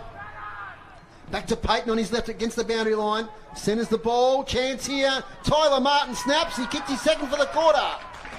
Good work by the big fella. Great agility. And that's their second goal for the quarter. Yeah, and Christensen was important in that too. Could have got a free kick for incorrect disposal, but his pressure on the ball after Zach Morris beat him in the contest, again, helped set that up and keep that ball inside 50. So good goal from Tyler Martin, not an easy one from there across his body, and really entertaining contest, Dave, on a really great day for football here in Launceston. Yeah, really enjoying this. I was not optimistic about the scoreline in this game, I had to admit, especially after I saw those outs for Lauderdale. But the team that's turned up here for the Southern Bombers, they're hanging in. They're back within 5 goals. 9-8-62 to 5-3-33. 2 goals in this quarter to Tyler Martin. Down it goes. Lovely bounce again by the umpire. Won by Leadham. Shark by Tilley. Great sidestep. Sam Tilley gets to attacking 50. Dangerous forward line here with Christensen taking the mark. Showed all his experience there against the younger Morris. And he's got the ball 40 out, 45-degree angle for their 3rd goal of the quarter, potentially. Gee, I like that little sidestep in the centre there of Sam Tilley. Yeah, he does that really well. I think that's probably the 2nd one we've seen this game, but certainly likes to get himself into open space. We're right behind this on the stream. Christensen, beautiful shot for goal. And they've converted their 3rd and their 2nd in about a minute. 6-3-39, Lauderdale. Launceston 9-8-62. First goal, Alan Christensen. Yeah, again, I did touch on that earlier, Dave, talking about the fact when you've got someone like Christensen that's just got that skill and smarts, you can isolate him inside 50 and all of a sudden there's a lot of problems. So, I think they can get more out of him there than in the middle, which, as Groob's told us in the stats, they're already getting their hands on the footy. So, really, really good signs there for Lauderdale, and another goal or two could make things interesting, Dave. Absolutely. Today's TSL broadcast brought to you by Elgas for all your LPG needs statewide. Talk to the locals with knowledge. Phone 13 11 61. Thank you, Elgas, for supporting our broadcasting of local sport. We're at the Elfin Sports Centre tonight, 6:45. Diamond Valley versus the Tawns. Crucial part of the game. Here they go again through Tilley. Tackled this time. Releases the ball. Little kick goes to Leadham. Inside 50. Thorpe leads up. Takes it. Handball option. Long back to Leadham. Tough for him to take. The big fella does really well. Hacks it forward. Denell and Riley High. Didn't take the mark. Out by Taylor to Hines. He missed the ball completely. Still in a dangerous spot here for Lauderdale. Kick comes out. Deliberate wanted, but it might just be disguised enough. It is. So a boundary throw in. About 20 metres around from their goal. An interesting sign there too, Dave. When Tilley started to get off the leash, they sent Jake Smith to him. So obviously concerned about his impact. 23 points the margin. Boundary throw in. Working hard there was Hines again. Handball smothered by Salmon. Back to Hines. Gets a kick away as at 15. It's a mark for Launceston. And right in front is Casey Brown. 35 out. Right in front of the big sticks at the northern end of the ground. He had a miss from the other end of the ground. I think he was probably a bit further out, pushed it away to the right. So a far more goal-kicking friendly position here for him, Dave. Great persistence once again from Hines. He just knew he had to get a kick away somehow. And it got the required distance. Now Casey Brown gets to kick a goal today. And this distance can't get much easier. And he's done pretty well as Casey Brown. He's kicked the goal for Launceston. And that's goal number 10. 3 goals apiece down this quarter. And the margin out to 29 points. 10-8-68. Plays 6-3-39. Rob Soward. And that's where Launceston really hurt you, don't they? You have the play, you have a little bit of impetus.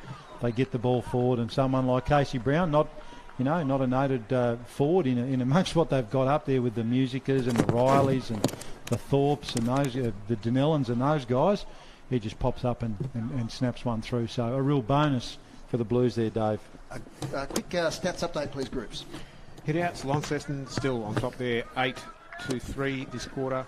Clearances, Launceston getting the better of those this quarter. They're 7 to Lauderdale's 4. Inside 50s, 6 to Launceston, 4 to Lauderdale.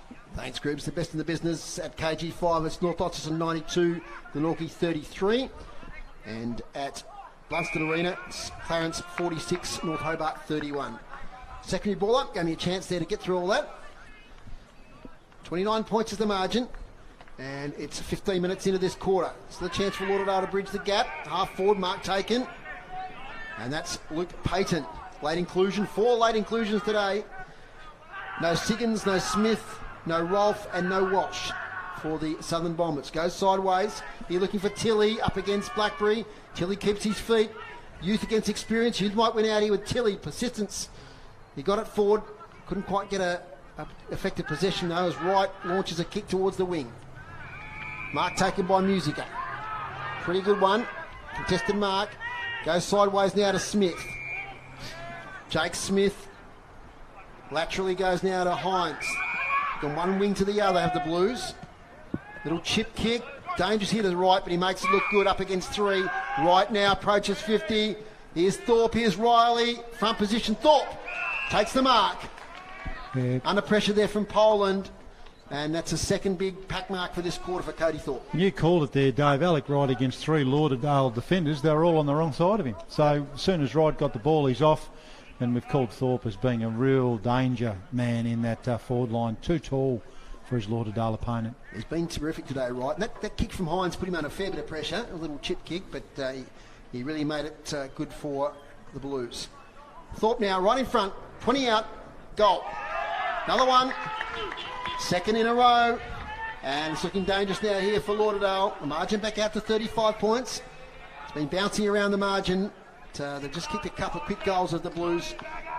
And just in that last passage of play, Dave, when we again compare what happens in each different forward line, Tane Suki for Lauderdale worked really, really hard up there, provided a couple of really, really good leads. You talked about the youngsters of Lauderdale. Yep. Instead of looking at Suki and having him in his focus, he squared it out to the side. The ball got turned over, ends up here, and in the hands of Hines, moves it onto right, onto Thorpe, and a goal. So, yep.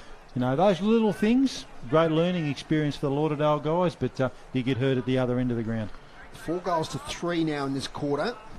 11-8-74, 6-3-39. Hope you're enjoying all the action on the stream and also via City Park Radio. Entertaining contest. But Lauderdale wouldn't want the margin to sneak out a bit more than what it is at the moment, leading into the last quarter.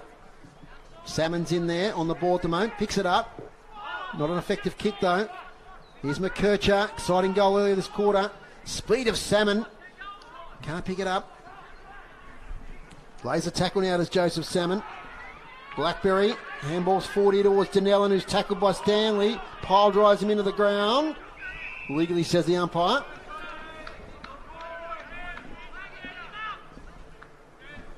Great conditions for footy. The wind has really dropped out here now. Bathed in sunshine.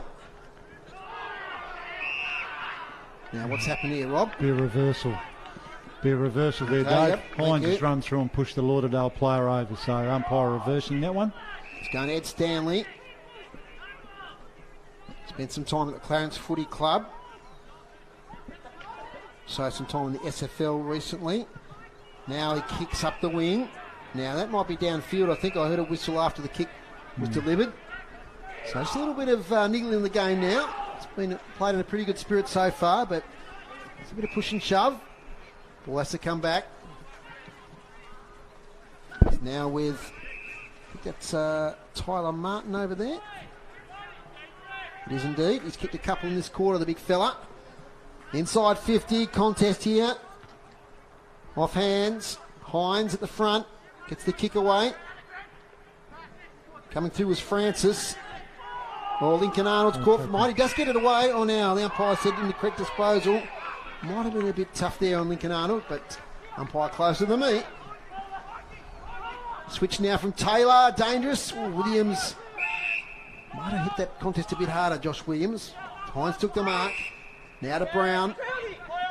Brownie is the call. Beautiful kick to Holt. Holt now plays on straight away. Thorpe again, front position. Not this time. Rode by Smith. Breaks free. Little kick. Into the goal square to Musica up against Shaw. Shaw does pretty well to corral him against the boundary line. Riley's there. He's got it. He's tackled by McGuinness. Released. Thorpe. Back now to Musica. Little handball. McKercher. Brown. Back to McKercher. Left foot snap. McKercher. Offline. One behind, 11-9-75 to 6-3-39. The Blues in front by 36 points. And the value of someone like Jake Hines, I mean, he gave away the free kick, the downfield free kick, but then runs 100 metres, gets himself on the end of it on the half-back line for Launceston. Will Poland runs his full measure, kicks very close to the boundary line. Salmon can't quite take it over the back. Rode by Heavey. Penetrating kick to the wing. Nobody forward to the wing. How are they going to play this? Tilly with pace. Hits the contest. Kicks to the space. He has a runner here. Approaching the ball now. That's number 30, Lincoln Arnold. Can't pick it up. Well done, McKercher. He used pace to get back there real quickly. He was at the other end a minute ago having a shot for goal. Now he forces it through for a behind for Lauderdale. 6-4-40. 11-9-75. Yeah, a great chance there for Arnold, wasn't it? But he just couldn't pick the footy up. Yep. Good choice there from Tilly too. Smart play. He probably really needed that goal. And time on now in this third quarter. Off hands, out of play. You certainly wouldn't get a better day for footy, and for the listeners at home, they actually send people training to go to work in the Antarctica. They send them up here to this balcony, Dave, don't they normally? Yes, but I must say, when the sun comes out, I'd rather be nowhere else. Magnificent. As Leadham takes it, coughs it up though. Chance here for the Bombers. Nice little play there by Hodoniski. Now to Christensen, might have been caught high. Back to Hodoniski. Against the boundary line. Hodoniski. Is that a great goal? Oh, what a goal! What a kick. What a goal by Luke Hodoniski. The young fella backed himself. And what I've loved about this game, Rob, we've seen young players really back themselves. McKercher, Tilly, Hodoniski. What a great goal there from the youngster. Yeah, we talked about it before the start of the game, didn't we? That, you know, when you lose your experienced players and you give young people a go, they very rarely let you down. And we certainly saw that there. Launceston as well with their youngsters, but that's just a fantastic goal from Hodoniski. Had nothing to aim for. Real eye of the needle stuff, Dave. Yep, and just with Luke Hodoniski, he's played under 18s last year, some development games. So he's made his way into the seniors. And, I tell you what, some efforts like that, he's going to be a good senior player for years to come. Back within 5 goals, the margin. 11-9-75, 7-4-46. Good bounce. Leadham, Gronawagon, playing as that ruck rover role. We haven't talked about that, Rob. We might do that at the next stoppage. So it comes out of Blackberry, reels around against Ratcliffe, kicks to the goal square. Thorpe's there. Musica hovering. They've done well, though, Lauderdale defence. Here's Raglioni. Little handball sideways. Gets it Ed Stanley. Calm play out of defence. So experienced players there for Lauderdale. Here now with Williams. He does all right as a youngster. Fakes the handball about 5 times and gets it back. Slams it on the boot towards half forward. Christensen and Morris there. Payton will get there first. Use his body well, Luke Payton. Well done, Zach Morris. A lot of good individual efforts there against the boundary line. Be a ball up. Yeah, we talk about young players. That's great from Zach Morris. But coming back to Joe Gronawagon, it's a really interesting one, isn't it? Playing your 6'6" guy as an on-baller, maybe trying to exploit Lauderdale's lack of height in the middle. Athletic is Joe Gronawagon over that bad leg injury he had a couple of years ago. Here's Oscar Shaw.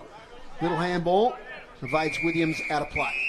He certainly is. He's very athletic, and he's come back in. I think he was captain a couple of weeks ago, when they had some outs. He's certainly very highly regarded here at Launceston. We've got a wealth of big men at the moment with Leadham, Gronawagon, Thorpe. Of course, Mitch Thorpe is not playing at the moment. We'll see if that happens toward the end of the year. Williams is tackled there by Musica. Burrows his way through. Oscar Shaw bustled off by Musica. He's still in there, Michael Musica. Wow, what an individual effort, but he gets caught in the end. Tried to do one little move too many. He was unlucky. And it's that young player again. I don't listen to your votes, but Sam Tilley, he has been fantastic. He laid that tackle. Not much of him, Sam Tilley, but he laid a beautiful tackle there. He did. Speaking of youngsters, here's Zach Morris picking the ball up. Oh, he gets around, gets it to Woolley. Lauderdale players dive in. Sutton's in there. They've done well at half forward. Certainly can't question the endeavour from both sides today, but Musica there, he just did try to do one thing too much, but for the listeners at home, he was absolutely fantastic. 24.5 minutes gone. Salmon, big torp to the goal square. Will it clear the pack? It has, but it bounces awkwardly. Christensen gets there first. Gets it just inside the boundary line. Back to Payton on the right foot. Swings towards goal. Sneaks it in for a behind. 7-5-47 Lauderdale. Launceston 11-9-75. Woolley releases straight away to Gronawagon with a pinpoint 40-metre pass in the right back flank. Little chip kick for Taylor. Had to be centimetre perfect, and it was. Taylor. Now short to Blackberry under pressure from Ratcliffe. He takes the mark. So the sun getting low. You can see the players on the stream there shielding their eyes. Kicking towards this northern end. Taylor drops the mark. Little handball taken by Salmon. Excitement machine takes the bounce. Kicks to half forward. Speaking of excitement, here's Christensen up against Morris. He takes the ball as Christensen gets through a couple of tackles. Tackled, gone. Penalised. Great pressure from the Blues there, 2 men. Zach Morris is the man. Was given the big task during the week to play on Christensen, and he laid a absolute textbook tackle there, did young Zach Morris, son of Grant. He's got better as he's got on, hasn't he, this season? Yep. In the Devils program. The Devils players will return to that program in the coming weeks. Taken by Suki, tackled.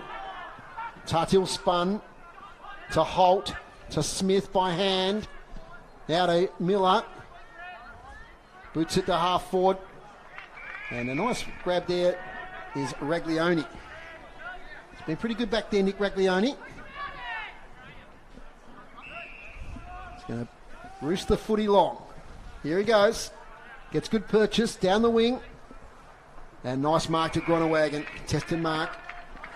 Plays on, goes the big switch. Now this is pretty important because Salmon and Wright go at it. Oh, Salmon, is that a mark? Nearly. He held the ball up though. Sutton tapped it on, but Wright did well in the end. Which way will this ball go? Goes towards Holt, takes it on the run. 50 metres out, Holt into the goal square. Riley, Thorpe sport Riley's attempt to mark. Now it's taken by Poland. Lovely kick to the wing, and Josh Williams takes the mark. Close on three-quarter time, 27 gone. Little kick over now to Will Francis. 2 late inclusions combined. Back to Williams. Leans back in the kick, but kicks it straight to House, who juggles the mark and takes it. House goes to the far side to Woolley. Foot skills are starting to improve here from Launceston. They're always pretty good. Lovely to Blackberry. What a great switch that was there from Woolley. Takes the bounce. Kicks inside 50 towards Thorpe. Back position though is Poland, who takes a good defensive mark. Grooves inside 50s this quarter, please. 12 to Launceston, 8 to Lauderdale this quarter. Clearances 10 to Launceston, 6 to Lauderdale. Okay, 4 goals apiece, so Lauderdale done pretty well inside 50. Poland close to the line, marked by Wright. Right in front of us here on the balcony of the Windsor Park Function Centre. The pink boots of Alec Wright.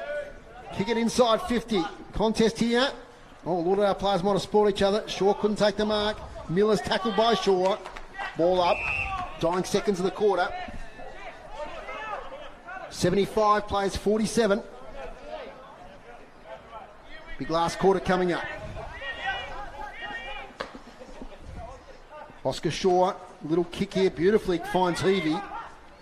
Heavey gets it nicely to Franklin, who goes to Torp, but there's a host of Blues players here back in the centre. They work it out. Morris now to Woolley. On the three-quarter time siren, which was a very entertaining quarter here at Windsor Park, 4 goals apiece. 11-9-75 Launceston, Lauderdale 7-5-47. That quarter went 28 and a half minutes. Great quarter, Dave, as you say, really, really entertaining, and the good crowd here would be enjoying that. As we run through the goal kickers for Launceston, we've got 2 goals each for Michael Musica and Dylan Riley and Braden Pitcher. Singles to Jake Hines, Casey Brown, Cody Thorpe, Colby McKercher and Jack Denellen. For Lauderdale, they have Tyler Martin and Fergus Kenny with 2 goals. Tyler Martin 2 goals in that quarter. Their single goal scorers Alan Christensen, Joseph Salmon, Luke Hodonitsky. So that's their 7. So very entertaining quarter, as you said. 4 goals apiece, and some really good signs in there for both sides, but particularly Lauderdale with their young brigade stepping up. Rob, when you look, I got the times the goals were scored here, and Launceston kicked a couple of goals really quickly, and they got out to that 40-point lead. And what we feared might happen at half-time looked like happening, where Launceston would just go away and win handsomely, and they still may. But the credit to Lauderdale, they really came back and matched them that quarter. They did, and I'm looking at Mitch Thorpe just walking out now, and knowing Mitch and his body language, I don't think he's going to be that happy with that, Dave. I mean, Launceston certainly got a great start. There's no question about that. But the fact that Lauderdale fought their way back into it and acquitted themselves really well reflects great credit on them. And I know Mitch will throw a challenge out to his players to really finish this game off in Launceston style. And, of course, we're a third of the way through the season. That 4th place, I think, is still really up for grabs. Clarence, of course, look like being the third team, and maybe North Launceston the second. That fourth place, and if Lauderdale can bring this effort every week, there's still a chance to sneak into that fourth spot. Absolutely, and I mean Lauderdale had a couple of bad losses with games they probably shouldn't have, probably would have thought that they would have won, but also on the back of that, on the flip side of that, they also beat Clarence in a game that would have surprised some. So there's certainly some good signs with them, and when they get people like Siggins and Smith and Walsh and Rolfe back into their side. They'll certainly, particularly down in that Lauderdale Oval. It's a tough venue to go to, isn't it, Lauderdale? And they play that ground really well. So, there's some good signs there for them, that's for sure, Dave. Quickly, before we go to a break, it's full time at KG5. North Launceston 16-23-119, defeated Glenorchy 5-4-34. We'll take a break here on City Park Radio. We're back at Windsor Park in just a moment. When it comes to your home or your local business, Elgas is the smart choice. Make the switch and be rewarded with $80 in LPG account credits when you sign up. Whether it's cooking, hot water or heating, Elgas has got you covered. For $80 in LPG account credits, visit the website elgas.com.au, download the Elgas app or give us a call on 131 161. Elgas. Local, safe and reliable. A sponsor of City Park Radio. Ray is now at Mowbray Florist, and who better to be looking after you than Ray herself, ex-West Tamar florist. Call in and reacquaint yourself with Ray, and she will give you the same wonderful service and make sure your order is made with her usual professional touch. You can ring Ray on 6333 1051. Mowbray Florist, 276 Invermay Road, a sponsor of City Park Radio. The moment you walk into Victoria's Cosmetic Medical Clinic, it will be clear you've chosen one of the most professional and experienced clinics in Tasmania. With highly qualified practitioners and the very best state-of-the-art technology, Victoria's offers advanced clinical treatments, skin rejuvenation, injectables, cool sculpting and hair removal for men and women, providing results which can only come from experience. Victoria's staff are committed to helping you feel refreshed and look younger. Victoria's Cosmetic Medical Clinic High Street, a proud sponsor of City Park Radio. Tanby's Ale House serves only the best in Tasmanian craft beers, ciders, wines and spirits. A proud sponsor of City Park Radio. This sports broadcast is brought to you by Elgas. For all your LPG needs, talk to the locals with knowledge. Elgas, call 13 11 61. A sponsor of City Park Radio. The last score I had from North Hobart versus Clarence at Blunston, it was Clarence 6-15-51, leading North Hobart 6-8-44. Dave Gruber, the team stats to three-quarter time. Yeah, Dave, in what's been a great contest so far, up to three-quarter time, hit-outs, Launceston 48, really dominated all day over Lauderdale so far to 12. Clearances, 27 apiece at three-quarter time, 10-7 Launceston's favour that quarter. Inside 50s, Launceston got the better of the Bombers that quarter with 13 to Lauderdale's 8, and they're leading that 40-26.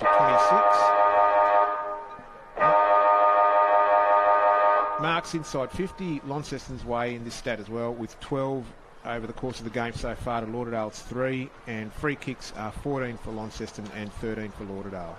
Thanks, Groups. Yeah, so dominating the hit-outs, the Blues once again, Groups, and the clearances are pretty close. Yep, that's right. Yep, we're getting their share of it. Got some individual stats from the Lonnie stats guys there, Darren Lovell and Damien Donnelly. Thanks, Dave. And, no surprise to the listeners, the three top Launceston disposal winners, Jake Hines with 28, Jay Blackberry with 19 and Michael Musica with 15. But when we dig into them a little bit more, Dave, we see some other really interesting things. Of Jake Hines, 16 of them are contested possessions, highlighting again his importance to this side. We've a guy we've called a bit today too, Alec Wright, 12 disposals, 5 marks, and in that quarter 7 disposals. So, he's been really, really important from across half back. But again, Hines, Blackberry, Musica, names that you've called a lot. Very, very important in not just setting up play. Musica's kicked a couple of goals. So, how Lauderdale handle those three in this last quarter will determine whether it's a blowout or whether they hang in and are competitive. Yeah, well, if they get that first couple of goals, 5 goals is pretty tough against the top team in the league that's been winning by an average of 90 points. But if they can get that first couple of goals, it's all about belief, isn't it? If you start believing, anything can happen in footy. Absolutely, and a dead even third quarter, so they'd be happy if they can match that here. Last quarter action, Windsor Park. Here we go. 28 points the margin. Can Lauderdale upset the competition leaders? There's a bit of anticlimax as one of the few bad bounces today by the umpires goes outside the centre circle. So we'll start again with the throw up this time. Leadham and Suki nullify each other. Taken by Blackberry, all important first clearance. Inside 50, thumped away from Musica by McGuinness. Massive thump, gets himself about 20 metres. They chase the ball near the boundary line. And it'll be out of play. I just noticed a match up there too, Dave. Nat Franklin, who's important for Lauderdale, standing with Jake Hines. Nat's got to lift his defensive side of his game, I think, if he's going to be playing on Hinesy. Nat, obviously, as we know, very good with ball in hand.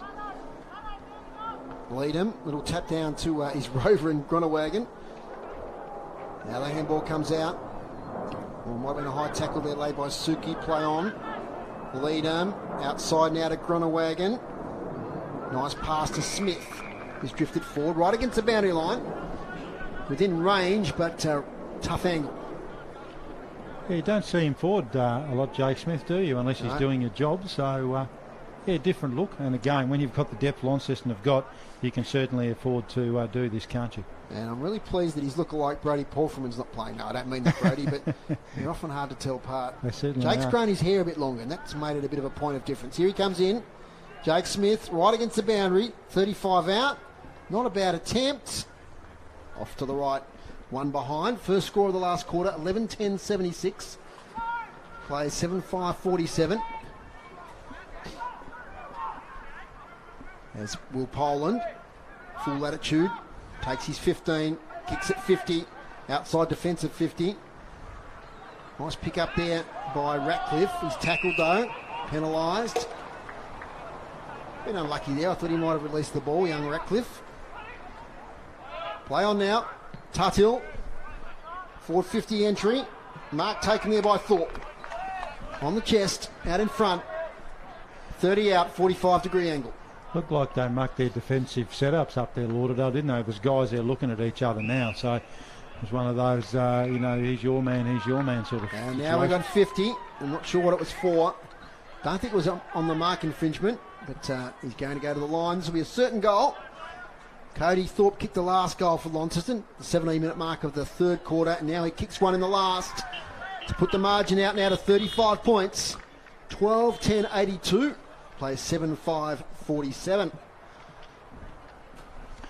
Yep. The one they didn't need, Bob. No, absolutely. From the Bombers' not. point of view. Absolutely not, Dave. Really, really not. And defensive mistake there. At least if Cody's got to go back and kick it from where he was kicking it from, he may miss. But when you give away a 50-metre penalty just there, it's automatic goal. So lovely day for footy, as we've mentioned a number of times. It's a pleasure to be here. TSL footy next Friday night from 5 to 7. We'll be at UTAS Stadium. Clash of the Titans, North Launceston and Launceston. The Northern Bombers a big win today over Glenorchy. It's a mismatch in height there, Dave. Gallagher on Gronewagen. Yeah, it's the one. Yeah, it's just a really interesting move, and I'm sure Jay Gronewagen's loving the fact that he's not getting thumped into in the ruck contest all the time. He can play a bit of a roving role. Taken there by Gallagher. Kick now inside 50 for the Bombers. Bit of a wrestle. Chance here. That's Arnold. He couldn't quite get a handle at the crucial moment. Right's tackled by Arnold. Play on. Payton on the boundary line. Back to Christensen, who can just shovel it over for a boundary throw-in. We're only about 15 metres around from the Lauderdale goal. Trail by the 35. Front position leader might take this. No, he taps it straight to Christensen, who might have got a high tackle. He ran into a tackle. He's down as Christensen, holding his head. Keep an eye on that. Here's Franklin on the left. Nat Franklin off balance. Fades out to the right. Christensen still down as Woolley takes the mark. So he fell into that tackle. He's lifted his head up now, getting up slowly. And it's cleared out by Woolley. That's a lovely mark by Gronewagen. Kicks it to Hines. He's under pressure from Salmon. Lays a tackle. Has the strength to get the handball to Blackberry. Contested ball at half forward for Lauderdale. Wright takes it. Tackle from behind by Heavey. Now the good news for our listeners is that Christensen is up. Looks a little bit ginger, but he's certainly up and about. He's playing deep forward in this quarter. Going too early was Tyler Martin. Comes out of the contest. Taken by Franklin. Now to Salmon. Salmon launches for goal. It might go clear everybody. Almost a mark there in the goal square. Taken by Christensen. Holds the ball aloft. Brown takes it off him. Now House. Came back here towards Salmon, who takes a diving mark. Acrobatic. Almost like a cricket catch, running back with a fly to the ball. Tough shot though for Joseph Salmon. Did a lovely goal in the third quarter. Sorry, this is the first quarter, beg your pardon. So Salmon right behind this one. Delivered from just inside 50. Tough shot. A real team lifter if he can get this, Joseph Salmon. Sets it out to the right. It comes back. Not enough. One behind. 7-6-48. 12-10-82. Just one thing for the youngsters, both here at the ground, Dave, and those listening. Jake Hines, his ability to stand in tackles and keep his feet, just so important for the modern footballer. Josh Woolley kicks to the centre of the ground and finds a teammate in Musica who's off to the races. Takes a bounce, takes a second. He might launch for goal here in a minute. Third bounce on 50. Handball over the top to Smith. He has to wait for it. He thinks about another handball and he goes himself, Jake Smith, and misses. Near side, 12-11-83. 7-6-48. Again, Musica showing his explosiveness and versatility. You know, he's been terrific. I think he's playing career best footy. I mean, he's been a good player, but I'll tell you what, he's playing some really good footy this season, Rob. And consistency, I think, Dave's the key for him. So it's a ball up now at half forward, left half forward for the Blues. Probably one of the criticisms, if we're being a bit harsh, Dave, is he's been someone that's been a little inconsistent. Certainly not this season. 12-11 plays 7-6. Scrappy contest here at half forward for the Blues. Eventually it comes out now to Tilly. Tilly just takes his time, has a bit of poise, the youngster. Gets here towards Salmon, who's tackled straight away by Denellen. Rolled in the tackle. No prior. Ball up. And Salmon gets up limping from that tackle. In fact, he might be limping off the ground the way he's going, Joseph Salmon. That's to be a bit of a blow for Lauderdale. He's heading straight to the bench. Taken by Hodniski. That lovely goal in the third quarter. He kicks it to space, but there's only Launceston players there. Bowen Pearce sweeps it out now by hand to Morris. His kick, he heard the call. He kicked it straight to Hines, who just says, I'll take a one-hander. How easy is that? Centres it up to Woolley. Woolley slips a little bit. Gets it to Musica. So Musica at half forward. Lots of players streaming inside 50. Gets around his opponent. Gets to 50. Little chip kick. Mark taken nicely there by Riley. He's about 25 out, 45-degree angle. Elite foot skills there from Musica to find Dylan Riley lace out. Yeah, beautiful kick.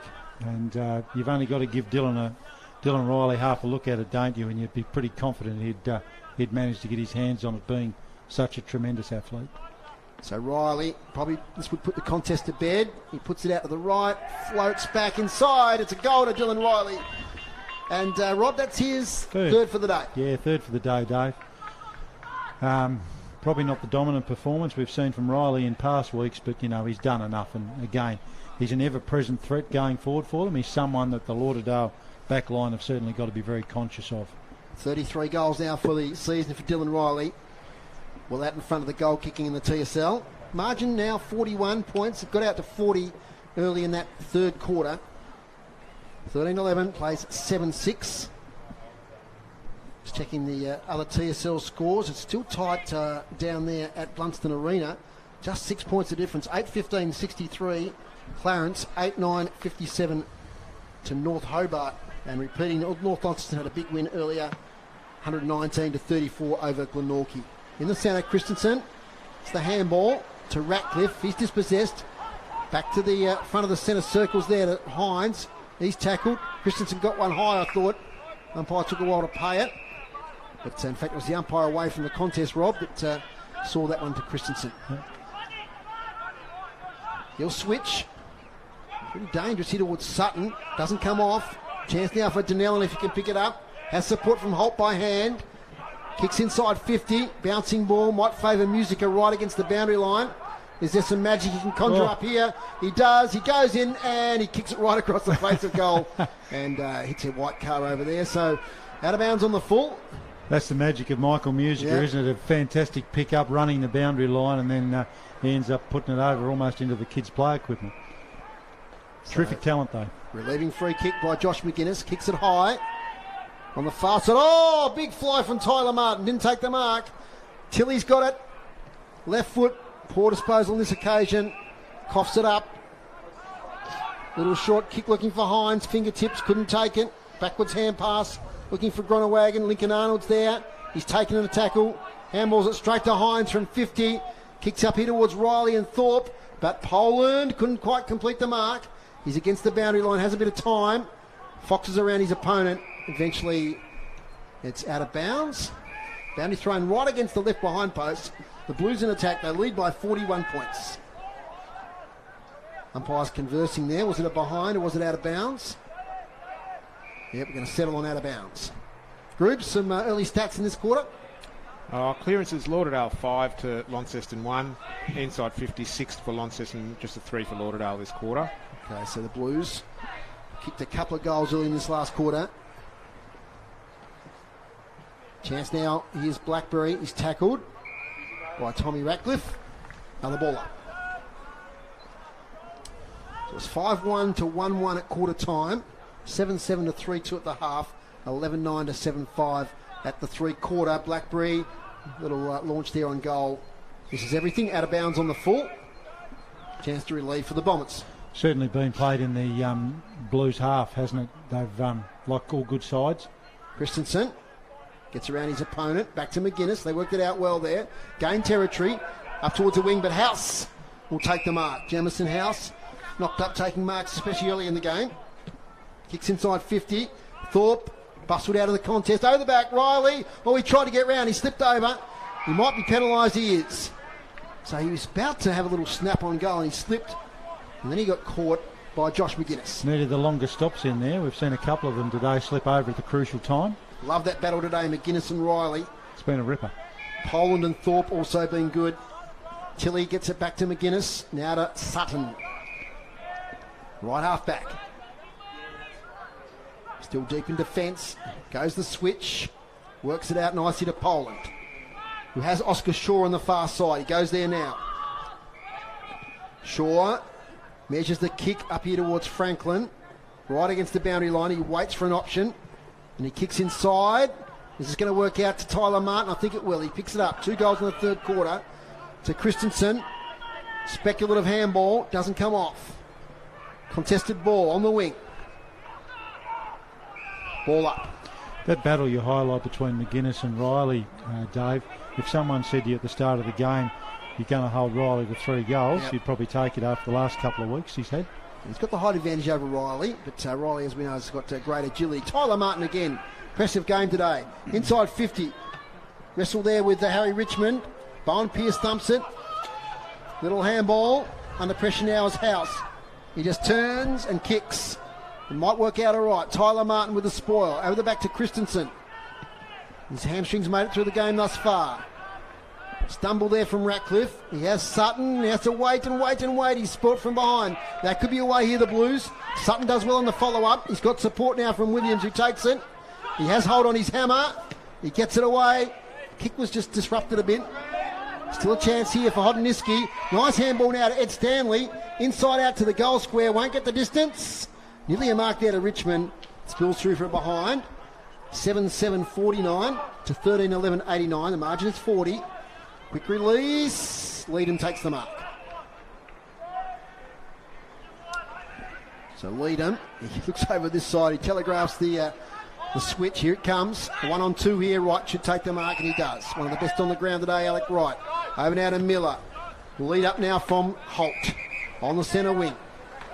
Player streaming forward. A lot of tired boys out there. Now to Miller. Good follow up there from Miller. Kicks it nicely. Finds the chest there of Musica. Gee, that was good running there from Tyson Miller. Robbie started the movement here at half back. And then he's received the kick back again. Yeah, terrific running. And again, the Lauderdale defender's been pretty good all day with their positioning, but in that case, that quick ball movement caught him out of position, and Music is presenting for another shot on goal. So Music has kicked the 2 today. Looking for his third. Tough shot.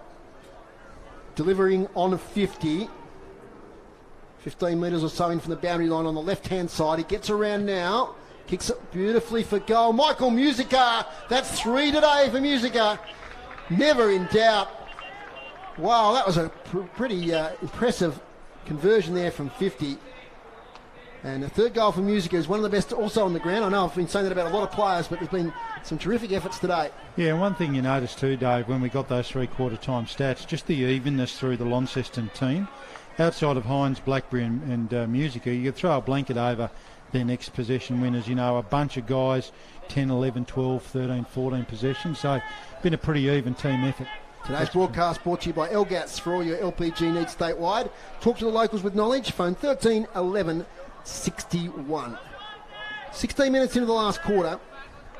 95 plays 49, so game high 46-point lead in this game. So the Southern Bombers wouldn't want this to blow out much further.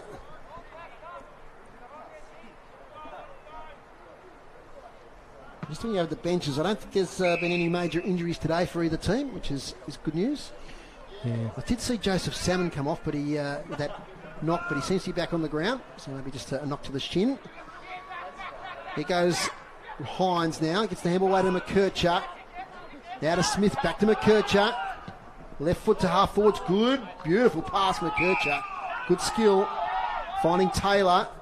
His pass is a beauty as well now to Musica. He's going to line up for his fourth and his second in a minute. Probably the difference between the two sides, Dave, just that cleaner ball movement, isn't it? Tyler Martin is holding his lower leg here. Yeah, in the nasty. centre square, so keep an eye on that. Looks like an ankle or a shin injury. Musica in the meantime, about the same distance as the last shot. Easier though, more direct. This time he's off to the right. And it's going through for behind. Call for the stretcher there from Lauderdale. Yeah. Doesn't look good. No, lower leg, as you've said, Dave, I think. So hope he's okay. Didn't actually see it happen. So no, might have just fallen awkwardly, I think. Don't think it's a knee injury, but I'll want to be definitive about it. But he's certainly in a lot of pain, as young Tyler Martin. A pity because he really set things alight. Those couple of quick goals there in the third quarter, Rob. Yeah, and he certainly has had a big back end of the game. Been very busy, so hoping for Tyler and for Lauderdale and football supporters all round that his injury is not too bad. Might have a look at some around the grounds. Just for our listeners, the stretcher is coming out. The two teams are gathering in huddles. We're about 18 minutes into this last quarter. The margin is 47 points. Okay, Groobs, I don't know if you want to hear this, but the Kangas have hit the front at the moment at Utah Stadium. It's 10-7-67 to 9-8-62. Pick one is looking good for us. Look at the bright side, Groobs. That's it. I love it. The other game now, Sydney have taken over. In fact, it's all over there between Sydney and Collingwood, and the Swans are won by 35 points. Big turnaround, Dave. Absolutely. Now, it's close down at Launceston Arena, so let's have a bit of a look at that one. As Tyler Martin is coming off the ground towards the Lauderdale bench. And wow, there's only 1 point in it now at Launceston Arena. 9-16-70 Clarence, inaccurate. North Hobart 10-9-69. And I'd imagine as they started the same time as us, they'd be sort of deep into that game. So that would be huge for North Hobart if they could get over Clarence. Be a massive win for them, particularly. We saw them a couple of times, didn't they? And they were decimated with their guys out in the Devil's side. Right. So and as I mentioned earlier, all those players, well, not all those players, but a few players went from North Hobart to Clarence. Yes. So, gee, they'd love to get up in that one, but we'll wait and see. Keeps the competition wide open too, doesn't it? Yep. Which is great. We've talked about the battle that'll be up in Launceston next week between the Bombers and the Blues. And I'd be thinking, Dave, as we get set to restart here, that the Bombers people would be looking at their tapes this week and they'd be playing someone on Jake Hines next week. That's right. Big boost today for North Launceston. That's a huge win down at KG5. So sad end of the day there for Tyler Martin. We suspect some sort of lower leg injury. Play resumes as Poland kicks it high out of defence into the centre square. Christensen roving there. Little kick out of the contest. Fergus Kenny falls over. Now Morris. Kicks to half forward, bouncing ball close to the line. Taking the ball there is Blackberry. Is tackled by a couple. It'll be a ball up, 60 metres out from goal. City Park Radio support continues after we finish here at 6:45 tonight. Myself and Brett Smith covering the Eagles up against the Tornadoes. So Tornadoes wanting to bounce back from last week. And Diamond Valley, of course, going down last night to the Chargers in both the men's and women's games. So the Diamond Valley women have got some good players, including the sister of Marcus Bontempelli. Wow. Suits up for the Diamond Valley team. Older sister. It's a great game tonight then, Dave. Absolutely. And I'm not talking about the footy much here at the moment because we've had 3 stoppages right against the boundary line. Let's see if we can get some action here. As Leadham wins the tap. Free kick. Might be going against Leadham for shepherding in the ruck. Comes back here towards Payton. One of the 4 late inclusions for Lauderdale today. And kicks up the wing. Mark taken by Brown. The players flew at the front of the contest, but Brown had the better judgment. Invited now to play on is Casey Brown. Kick inside 50. And that's another goal to Launceston. And Rob, I totally missed who kicked that. Yeah, the angle's not working for us here, Dave, so I'm just looking... I think it might be Brent. I'm looking at who they're congratulating, and they're all congratulating Brendan Taylor. Yeah. So I'm going with that. Well so called. good snap there from Brendan Taylor. It was very good snap. So down that far into the ground. Didn't quite pick him up, but I'm pretty sure Brendan Taylor kicks his first for the day. 15-12-102. Plays 7-7-49. 53 points at the margin. 4 goals to 0 in this quarter. Yeah, Launceston certainly, I'm sure Mitch Thorpe would have really put it on him at 3/4 time, and they're following and adhering to his instructions to finish the game off, as he'd want the reigning premiers too, Dave. So the Seagulls descend on the wing here as the sun starts to descend. On the horizon to our north. Leadham gets tap only as far as Payton. To half forward Luke Payton. Chance here. Ratcliffe has got it. Releases the handball. Morris kicks inside out to space. Bouncing ball. Heavey's there. But Tuttle wins the contest. Nice handball to Leadham. Now to Smith. Hines cruising past. Takes the handball on the bounce. He kicks inside 50. Music is the target. Doesn't take the mark. At the front of the contest, it's forced out of bounds by Ratcliffe. 60 metres out from the Launceston goal. So some tired bodies. 23 minutes. We'll probably play a little bit extra because of the stretcher for Tyler Martin. Front position, Leadham. Taps it straight to Christensen. Kicks it towards the boundary line. It'll bounce over. Boundary throw in. Yeah, it's the challenge, isn't it, for the young sides? They certainly run out of steam as the game goes on, and that Launceston pressure wears them down. But certainly plenty of green shoots there for Lauderdale, Dave.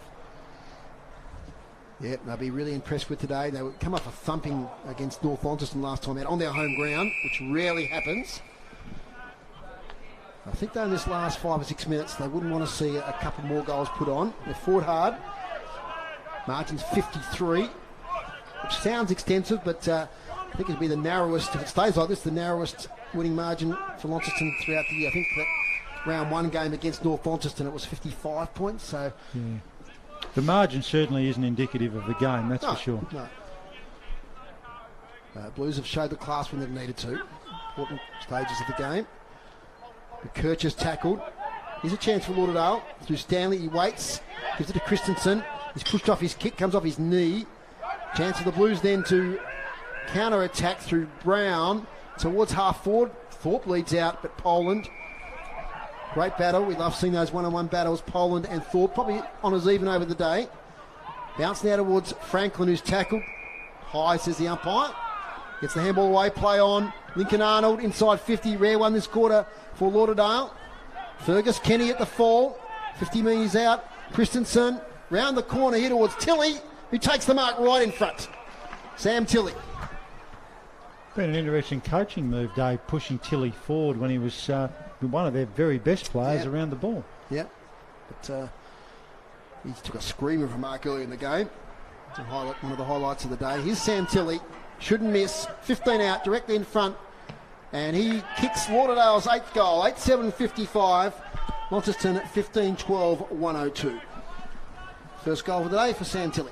Yeah, he's been very busy, as I said, very, very good out of the middle. I think when Groves gave us some stats earlier in the game and Lauderdale were dominating in the clearances over Launceston. This quarter. Yeah, he was very, very good. Give us those clearance numbers, Groves. 10 to Lauderdale this quarter, 3 to Launceston. Wow. And there's a message from Macca and Maxie Walker. They're eagerly looking forward to the 3-2-1. Okay. Excellent. Well, no pressure. No pressure. No pressure. You're onto it. Well, you got the Launceston stats there, so that might give you a bit of a hand. It's a hard game actually to pick the votes because there's been a lot of players that have contributed throughout the day. They have, and I'm sure they'll enjoy my justifications when I give them, boys.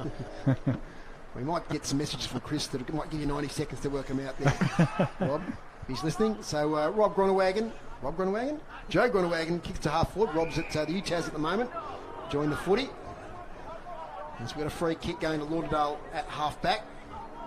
Going to young Ratcliffe. Switches it to Payton. Been pretty good today. A point from Signet. Now to the veteran Heavey. He's at half back. So tough here. He's going to have to go up the line. Or he spots a target in Kenny, but he's beaten to it by his fellow youngster McKercher. 52 beats 54. Big numbers there. McKercher. Up here looking for Thorpe front position. Cut up though by Shaw. Shaw lays the tackle. Blackberry's got it. Nice handball to Thorpe. Left foot kick. Riley at the back position. Keeps his feet. 3 Lauderdale players around the contest. Here's Taylor. Little handball away now to Brown. He's tackled. He gets his handball away. Ed Stanley with a handball down to Poland. Picks it up nicely. Hacks it out of defence. Wright can't quite take it. Morris is there. Happy to see the ball over the boundary line. Dying minutes of this game. We're across 28 minutes now. Hawks are now back in front by a point, Groups. 74-73. Must be close. Must be close. Cliffhanger. About 10 minutes to go. Oh, okay. All right. Later start there than here. Franklin knocks it over the back here towards Kenny. Holt has it. Kicks it straight out of bounds on the foot. So free kick to Alan Christensen, who's I think had a quiet first half, Rob, but I think maybe a bit of rust there from being out for 5 weeks, but he's certainly been a contributor in the second half. He'll certainly be better for the run, Dave, next week, that's for sure. Tilly takes the mark, get that last goal, finds Heavey, he can run on if he wants, gets it back to Tilly, the younger legs. Oh, got a great kick, Wright should mop up here, no he doesn't. Hodoniski, Kenny gets round well, against the boundary line. Salmon can't take the mark, floats over the back, and Tuttle takes it a millimetre inside the boundary. Not many more acts to play out in this contest. It's been a good game here today. 28 and a half minutes just about there, Dave. Oh, big fly from Holt. Can't quite complete the mark. Taylor, Gronewagen back to Holt. Back on his feet. He's got Thorpe as an option in the pocket. Instead he goes to Blackberry with a beautifully measured kick. So Jay Blackberry, Musica leading to the pocket. I think he's going to go, he's thinking about Musica, chips it over the top to the advancing Smith. Jakey Smith, long way out, probably too far. It's it back to Blackberry. Maybe just within range. His eyes are darting inwards though. Man on the mark on 50. On the left-hand side of Windsor Park.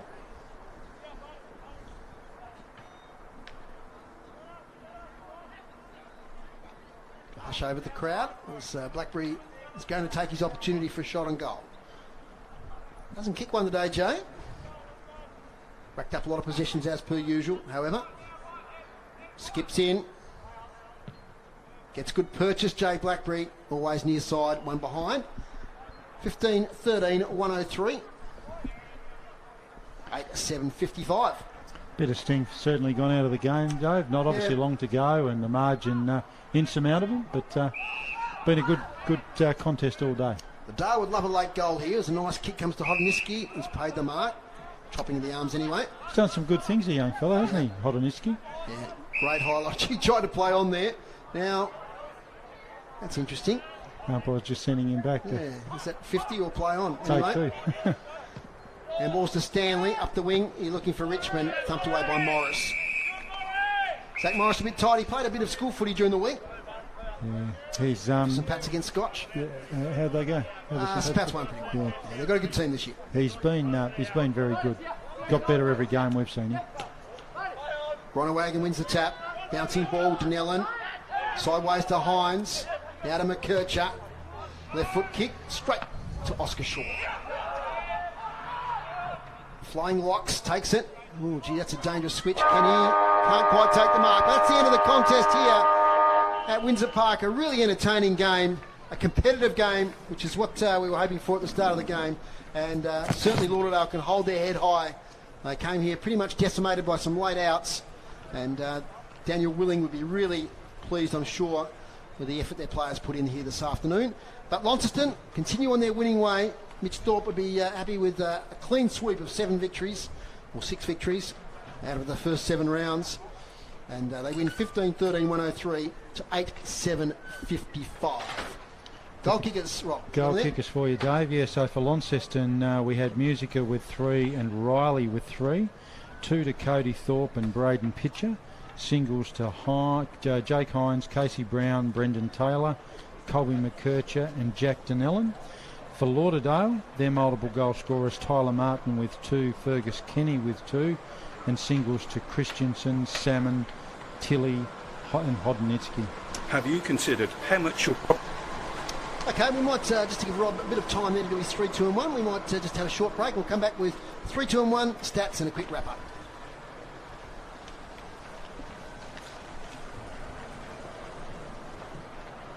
Okay, we'll keep it here. Sorry, Rob, you're not going to get that time Have after you all. considered Yes, we how are. much your property is worth? Or have you thought about selling or just getting a current market valuation? My name is Yvonne. And my name is Neil. Together we are Team Hawkins at Harcourts Launceston. Working under the Harcourts banner collectively for over 25 years, we have the experience, training and knowledge to help you get the results you were looking for. Call us for a free appraisal today and ask to speak with Team Hawkins. Team Hawkins, a sponsor of City Park Radio. For the very best in jazz, tune into City Park Radio every Sunday morning for Jazz Spectrum. Your local presenters cover every aspect of jazz, from Armstrong to Zoot Sims. Oh, you gotta jump and jive and then you really gotta jump and jive and...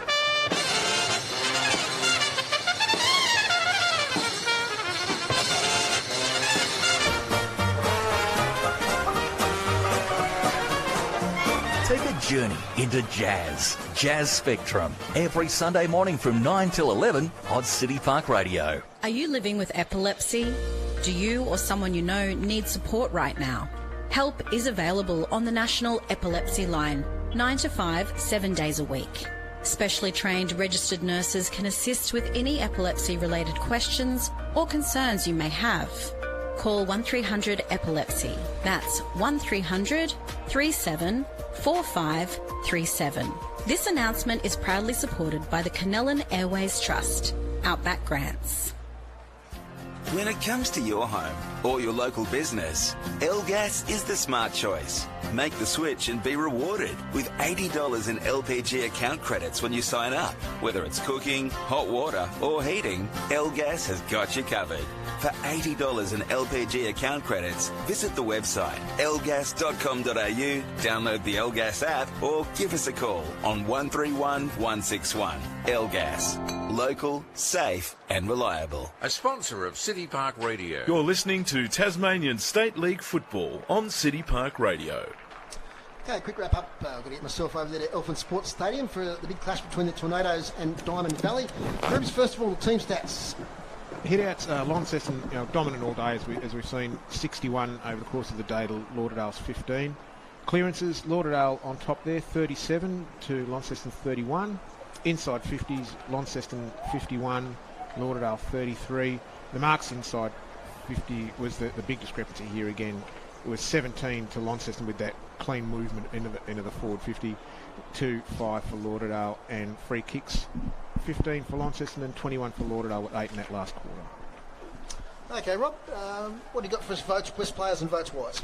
Yeah, thanks, Dave. Look, I'll start with Lauderdale. I just wanted to single out Will Poland, Oscar Shaw, Alex Heavey. I thought they were terrific all 4 quarters. Certainly the damage could have been bigger if it wasn't for their efforts. Tyler Martin, we've called until he was injured, did some really good stuff. And Sam Tilley, again, some really exciting things from him. Luke Hodson-Iski as well, I'll throw him in for a mention. But for Launceston, we talked about the evenness of their performance, and I'm just going to rattle off some names here for you. Zach Morris, Alec Wright, Jake Smith, Brendan Taylor, some terrific things there across the back end of the ground for them. I thought Leadham and Groenewegen were really, really good in the middle, and we've highlighted that in the statistics. Cody Thorpe, again, bit of a luxury leaving him forward. He kicked a couple of good goals. But when we get into the votes, and I know that Macca and some keen listeners, Rob. Let's put it that way. Macca and Maxie will be after those. I've given one vote to Jay Blackberry. Again, Jay, so important to Launceston, a lot of hands-on, setting up some goals. Now, I've done something a little bit different here. Sometimes we get carried away and give the highest stat winner the most votes. I've given 2 votes to Jake Hines, who obviously had more of it than anyone, played a really, really important role. But the 3 votes, Dave, I've given to Michael Musica. 3 goals, a lot of the footy, but also when you're watching the individual efforts during the game, the impact of the game was fantastic.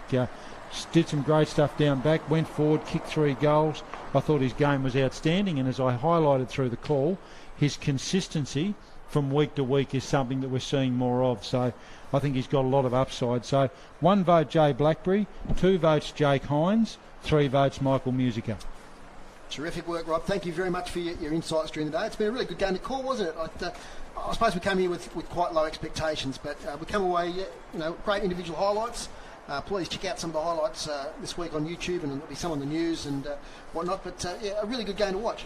It was a great game to watch, and you're right. When I got here, as like you did, we found out there were those out. Yeah, we're really worried. That's right. Really worried. But a really good game. The margin belied, the closeness of the contest, and thought both sides had some really good signs. Just a couple other scores, and I'm still waiting on that last score. I'm not sure that's a final score or not, but Clarence 70 will lead